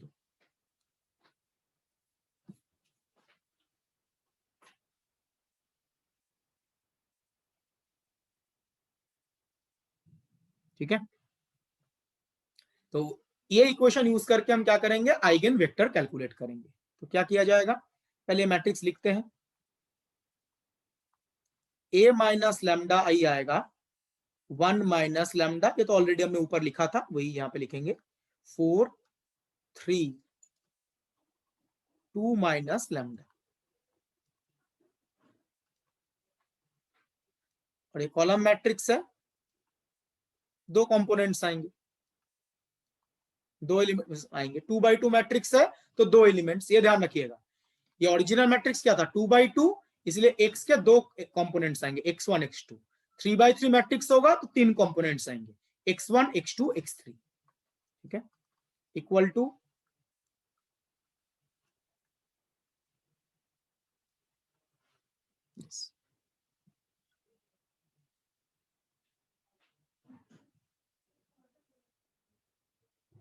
ठीक है ना। क्या बताया गया था, ये जो इक्वेशन है, इस इक्वेशन में हम लैम्डा 1/1 रिप्लेस करते हैं। यहाँ पे लैम्डा के कितने वैल्यूज हैं, दो वैल्यूज 5 एंड -2, ये दोनों आइगन वैल्यूज 1/1 हम रिप्लेस करेंगे, ठीक है। तो मैं आगे प्रोसीड कर रहा हूं, पे लिखते हैं फॉर लैम्डा इक्वल टू 5,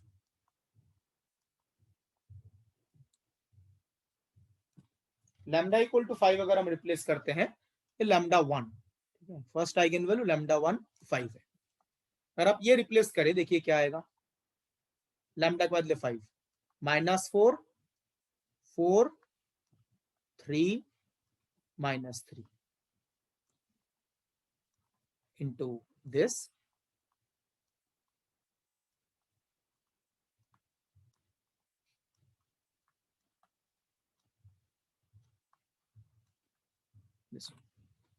बस लैम्डा के बदले 5 रिप्लेस कर दीजिए, तो सिंपल कैलकुलेशन है। नाउ मैं यहां पे first row first column multiply कर रहा हूं, first row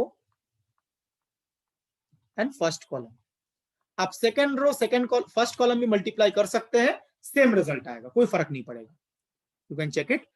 first row first column multiply करेंगे तो देखिए आएगा -4 x1 + 4 x2 इक्वल टू 0। तो यहां से क्या रिलेशन आ गया, x1 equal to x2। This relation is very important. Basically किनके बीच में रिलेशन है, यहां पे हम कैलकुलेट क्या कर रहे थे, लैम्डा 1 इक्वल टू 5 के कोरिस्पॉन्डिंग आइगन वेक्टर कैलकुलेट करना चाहते हैं। तो लैम्डा 1 इक्वल टू 5 के कोरिस्पॉन्डिंग आइगन वेक्टर के दो कंपोनेंट्स क्या है, x1 x2। x1 और x2 के बीच में रिलेशन में मिला, रिलेशन किसके कोरिस्पॉन्डिंग है, लैम्डा 1 इक्वल टू 5 के कोरिस्पॉन्डिंग। ध्यान रखिएगा, ये जो रिलेशन आया है ये 5 के कोरिस्पॉन्डिंग ही आएगा। अगर आप 5 के बदले -2 के रिगार्डिंग कैलकुलेशन करते तो ये रिलेशन बदल जाता। तो ये रिलेशन आइगन वैल्यू पे डिपेंड करता है। आइगन वैल्यू यहां पे हमने 5 कंसीडर किया था तो x1 इक्वल टू x2 आया है। अगर हम आइगन वैल्यू -2 लेते तो ये रिलेशन अलग आ जाता।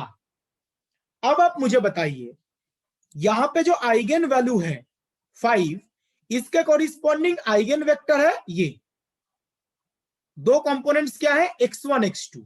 अब बता सकते हैं इन दो कंपोनेंट्स में से कितने कंपोनेंट इंडिपेंडेंट है, जो आइगन वेक्टर इसमें से कितने कंपोनेंट्स इंडिपेंडेंट है, ये सर 1 सर 1, राइट, एक ही इंडिपेंडेंट है। बिकॉज रिलेशन क्या आया है, x1 इक्वल टू x2, मतलब अगर आपने x1 को चूज कर लिया x2 ऑटोमेटिकली फिक्स्ड हो जाएगा। इनके बीच में एक रिलेशन एग्जिस्ट करता है ना, अगर आपने x1 चूज किया x2 ऑटोमेटिकली फिक्स्ड हो जाएगा। इसका मतलब है ओनली वन इंडिपेंडेंट कंपोनेंट। ये ध्यान रखिएगा, ये काफी इंपॉर्टेंट है। जैसे यहां पे एक इंडिपेंडेंट कंपोनेंट आया तो आपको लगेगा इससे फायदा क्या है, क्या समझ में आएगा इससे, एक इंडिपेंडेंट कंपोनेंट आए तो क्या दिक्कत है। एक इंडिपेंडेंट कंपोनेंट आने का मतलब है लैम्डा इक्वल टू 5 के कॉरिस्पॉन्डिंग हम एक इंडिपेंडेंट आइगन वेक्टर लिख सकते हैं, ओनली वन, एक ही लिख सकते हैं, बाकी उन पे डिपेंड करेंगे। ठीक है, मैं इस पे डिटेल्स में डिस्कशन कर रहा हूं, इस पार्ट पे मैं आगे प्रोसीड कर रहा हूं। देखिए हम किसके कॉरिस्पॉन्डिंग आइगन वेक्टर कैलकुलेट कर रहे थे, लैम्डा 1 इक्वल टू 5। इसके कॉरिस्पॉन्डिंग जब आपने आइगन वेक्टर कैलकुलेट किया तो रिलेशन क्या आ गया, x1 इक्वल टू x2, और बताया गया एक ही इंडिपेंडेंट कंपोनेंट है। इंडिपेंडेंट कंपोनेंट वाले पार्ट में मैं अभी आ रहा हूं। अब मुझे बताइए इसके कॉरिस्पॉन्डिंग आइगन वेक्टर का फॉर्म हम क्या लिख सकते हैं।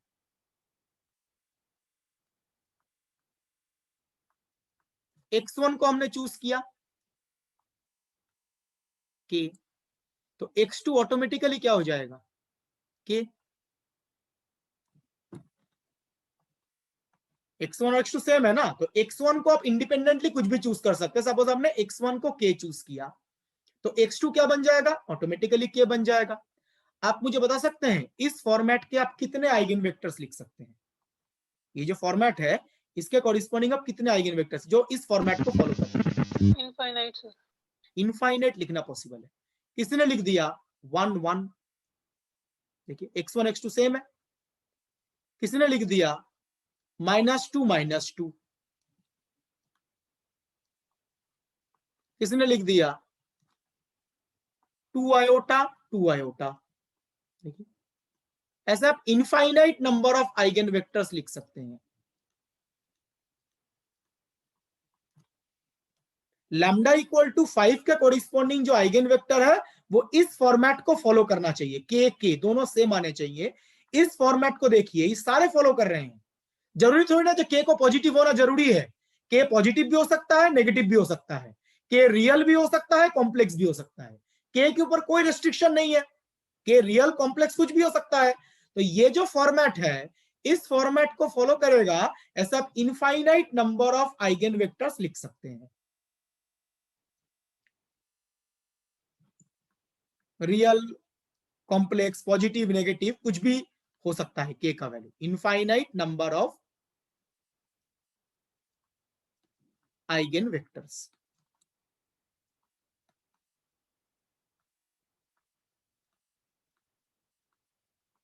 ठीक है, अब बताइए ये जो आइगन वेक्टर के बारे में हम डिस्कस कर रहे हैं ये ट्रिवियल सॉल्यूशन है या नॉन ट्रिवियल सॉल्यूशन है। Non trivial sir. Non trivial. Homogeneous equation के लिए जो नॉन ट्रिवियल सॉल्यूशन आता है वो यूनिक सॉल्यूशन होता है या इनफाइनाइट में नहीं पॉसिबल है। नॉन ट्रिवियल इनफाइनाइट में नहीं पॉसिबल। इनफाइनाइट में नहीं पॉसिबल है। तो यहां पे भी आप नोटिस कीजिए ये eigen vectors non trivial solution है। और कितने नॉन ट्रिवियल सॉल्यूशन पॉसिबल है, इनफाइनाइट नंबर, जो कुछ देर पहले हमने होमोजेनियस इक्वेशन के लिए बताया था। जो ट्रिवियल सॉल्यूशन होता है वो यूनिक होता है, but non trivial solution unique नहीं होता। So there are infinite number of non trivial solutions.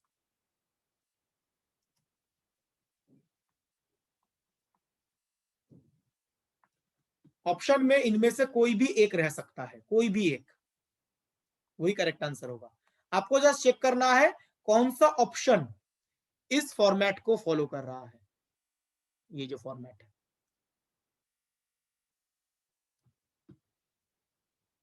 ठीक है। लास्ट इंपॉर्टेंट पॉइंट, अभी कुछ देर पहले हमने देखा था x1 इक्वल टू x2 का मतलब है आइगन वेक्टर में कितने इंडिपेंडेंट कंपोनेंट्स है, एक ही इंडिपेंडेंट कंपोनेंट है। अगर आपने x1 को चूज कर लिया तो x2 ऑटोमेटिकली फिक्स्ड हो जाएगा। तो only one independent component. Since एक इंडिपेंडेंट कंपोनेंट है इसीलिए लैम्डा इक्वल टू 5 के कोरिस्पॉन्डिंग हम एक ही इंडिपेंडेंट आइगन वेक्टर लिख सकते हैं। ओनली वन, एक इंडिपेंडेंट आइगन वेक्टर। कैसे, आप यहां पे देखिए लैम्डा इक्वल टू 5 के कोरिस्पॉन्डिंग जो आइगन वेक्टर यहां पे लिखा गया है के टर्म्स में, उसको आप ये लिख सकते हैं, के को बाहर कॉमन ले लीजिए, के times 1 1।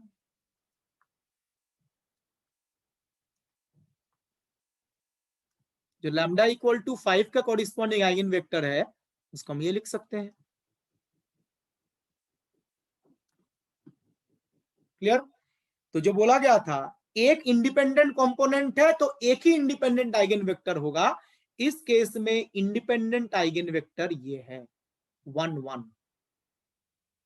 This is the independent eigen vector corresponding to lambda equal to 5।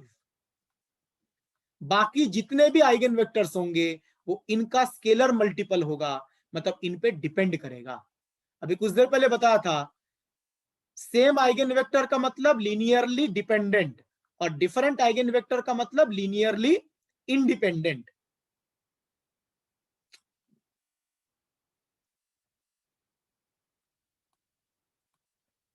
तो इस केस में जो 1 1 है वो लीनियरली इंडिपेंडेंट आइगन वेक्टर है। बाकी सारे आइगन वेक्टर्स क्या होंगे, इनका स्केलर मल्टीपल होगा। k is a scalar constant. तो देखिए ये इंडिपेंडेंट आइगन वेक्टर है, जो 1 1 है वो इंडिपेंडेंट आइगन वेक्टर है और बाकी आइगन वेक्टर्स इनका स्केलर मल्टीपल होगा। k का कोई भी रियल कॉम्प्लेक्स वैल्यू आप ले सकते हैं। तो ओनली 1 इंडिपेंडेंट आइगन वेक्टर और बाकी सारे इनके मल्टीपल होंगे। और k is a real complex कुछ भी हो सकता है बट नॉन जीरो कांस्टेंट होना चाहिए। k is a non zero constant, real complex कुछ भी हो सकता है। तो कितने इंडिपेंडेंट कंपोनेंट्स थे, एक ही इंडिपेंडेंट कंपोनेंट था, तो कितने इंडिपेंडेंट आइगन वेक्टर्स होंगे, एक ही इंडिपेंडेंट आइगन वेक्टर होगा। बाकी जितने भी आइगन वेक्टर्स हैं, देखिए यहां पे कितने आइगन वेक्टर लिखे गए थे, इनफाइनाइट ना, ये सारे जो है वो 1 1 का स्केलर मल्टीपल है। ये जो infinite number of eigen vectors है ये सारे ही 1 1 के स्केलर मल्टीपल है। किस तरीके से, ये आप आसानी से आइडेंटिफाई कर सकते हैं। आप देखिए जो पहला आइगन वेक्टर लिखा गया है उसमें k का वैल्यू कितना है, k कोई भी नॉन जीरो कांस्टेंट हो सकता है ना, तो k का वैल्यू 1 है। जो दूसरा आइगन वेक्टर लिखा गया है इसमें k का वैल्यू कितना है,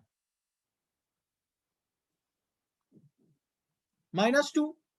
जो तीसरा आइगन वेक्टर है उसमें k का वैल्यू कितना है, 2 आयोटा। तो ये जो infinite number of eigen vectors लिखे गए हैं ये सारे 1 1 के ही स्केलर मल्टीपल है। k का वैल्यू जस्ट डिफरेंट है। इस केस में k का वैल्यू कितना है, 1। इसमें k का वैल्यू कितना है, -2। इसमें k का वैल्यू कितना है, 2 आयोटा। तो जो infinite number of eigen vectors है वो सारे इंडिपेंडेंट नहीं है। इनमें से इंडिपेंडेंट कितने हैं, एक ही इंडिपेंडेंट है, बाकी उनका स्केलर मल्टीपल है। जहां पे k एक नॉन जीरो कांस्टेंट है। नॉन जीरो क्यों बोला गया है, बिकॉज k अगर जीरो होगा, ये भी पूछा सकता है, जब दिमाग में क्वेश्चन आ सकता है, जब k जीरो होगा तो क्या प्रॉब्लम है, k अगर जीरो बन जाएगा तो आइगन वेक्टर क्या बनेगा, x क्या बन जाएगा, जीरो। और x जीरो मतलब ये तो ट्रिवियल सॉल्यूशन है ना, ट्रिवियल सॉल्यूशन थोड़ी ना आइगन वेक्टर को रिप्रेजेंट करता है। तो k का जीरो वैल्यू नहीं ले सकते, जीरो नहीं ले सकते। बस k जीरो होगा तो x जीरो आएगा। x जीरो आने का मतलब है ये ट्रिवियल सॉल्यूशन है और ट्रिवियल सॉल्यूशन आइगन वेक्टर को रिप्रेजेंट नहीं करता। तो k एक नॉन जीरो कांस्टेंट होना चाहिए। ठीक है, तो इस तरीके से आइगन वेक्टर्स कैलकुलेट किए जाते हैं। यहां पे मैंने लैम्डा इक्वल टू 5 के कॉरिस्पॉन्डिंग कैलकुलेट किया है, ऐसे आप लैम्डा इक्वल टू -2 के कॉरिस्पॉन्डिंग में कैलकुलेशन कर सकते हैं। ये पूरा कैलकुलेशन लैम्डा इक्वल टू 5 के कॉरिस्पॉन्डिंग था, आप लैम्डा इक्वल टू -2 के कॉरिस्पॉन्डिंग में कैलकुलेशन कर सकते हैं। ठीक है, तो आज का लेक्चर यहीं पे खत्म करते हैं। नेक्स्ट क्लास में आगे प्रोसीड करेंगे। किसी को कोई डाउट है तो अनम्यूट करके पूछ सकता है। सर इसमें जो फैक्टर लिए है वो तो -5 और 2 आएगी ना, जो नहीं, पिछले स्लाइड में 5 और -2 है, कैलकुलेट कीजिए सही से, 5 और -2 है,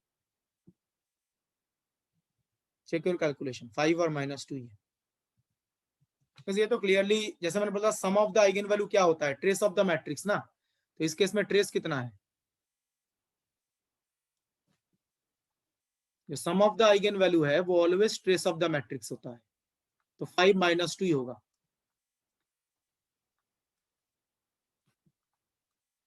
-5 2 नहीं आएगा।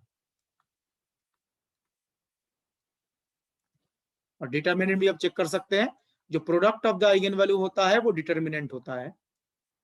तो डिटर्मिनेंट इस केस में आएगा -10 और वही product of the eigen value भी है।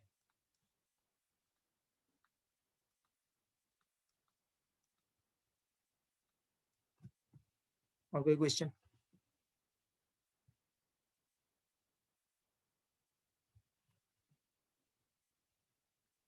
तो ऐसा भी आप वेरीफाई कर सकते हैं जो आपने कैलकुलेशन किया है वो सही है कि गलत है।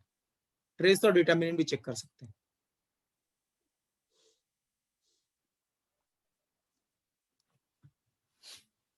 और कोई क्वेश्चन? 6 number slide.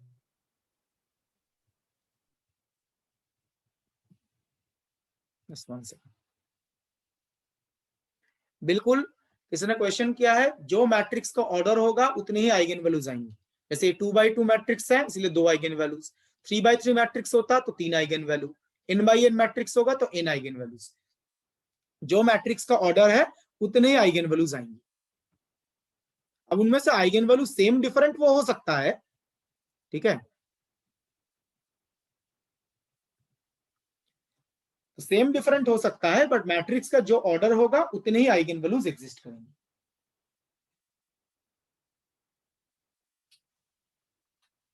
और कोई क्वेश्चन?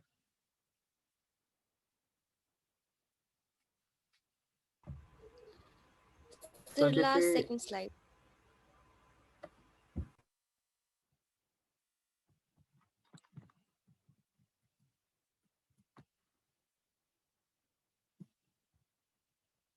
सर इससे पिछली एक।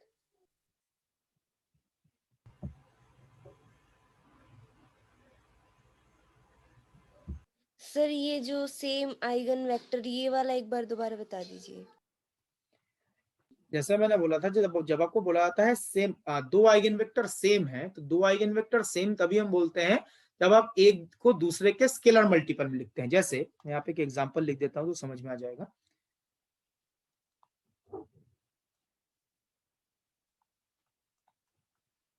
सपोज आपको ये दो आइगन वेक्टर दिए हैं, एक दिया है 1 -1 और दूसरा दिया गया है -3 3। आपको बोला गया ये दोनों सेम आइगन वेक्टर है या डिफरेंट है? 1 -1 एंड 3 -3 दोनों दिए गए हैं। अब आप चेक कीजिए इन दोनों को क्या आप एक दूसरे के मल्टीपल में लिख सकते हैं, स्केलर मल्टीपल में? Yes sir. जो -3 और 3 है, it is basically -3 times into 1 1 जो पहला वेक्टर है उसको अगर हम -3 से मल्टीप्लाई करें दूसरा वेक्टर आ जाएगा। इसका मतलब हम एक को दूसरे के मल्टीपल में लिख सकते हैं, और यहाँ पे ये k कांस्टेंट क्या है? -3। तो इस केस में ये दोनों क्या होंगे, सेम आइगन वेक्टर या different eigen vector? Same sir. Same, मतलब ये लीनियरली डिपेंडेंट है, तो इसको आप लीनियरली डिपेंडेंट आइगन वेक्टर भी बोल सकते हैं और सेम आइगन वेक्टर। तो एक आइगन वेक्टर को अगर आप दूसरे के स्केलर मल्टीपल में लिख पाएंगे वो लीनियरली डिपेंडेंट है और उसी को हम सेम आइगन वेक्टर बोलते हैं। ठीक है,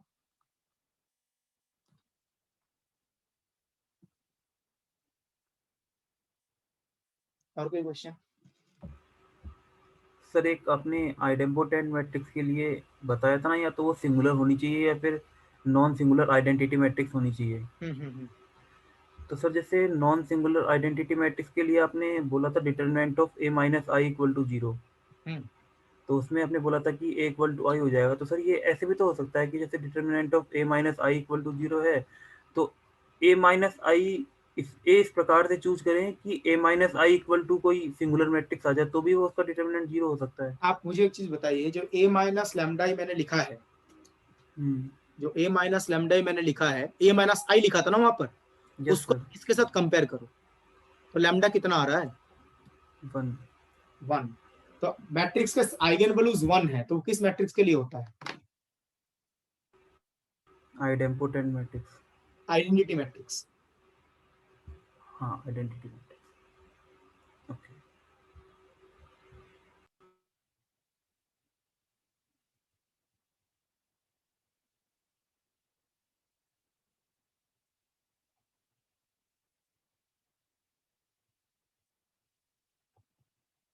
तो ठीक है, मैं मीटिंग एंड कर रहा हूँ। Thank you very much everyone.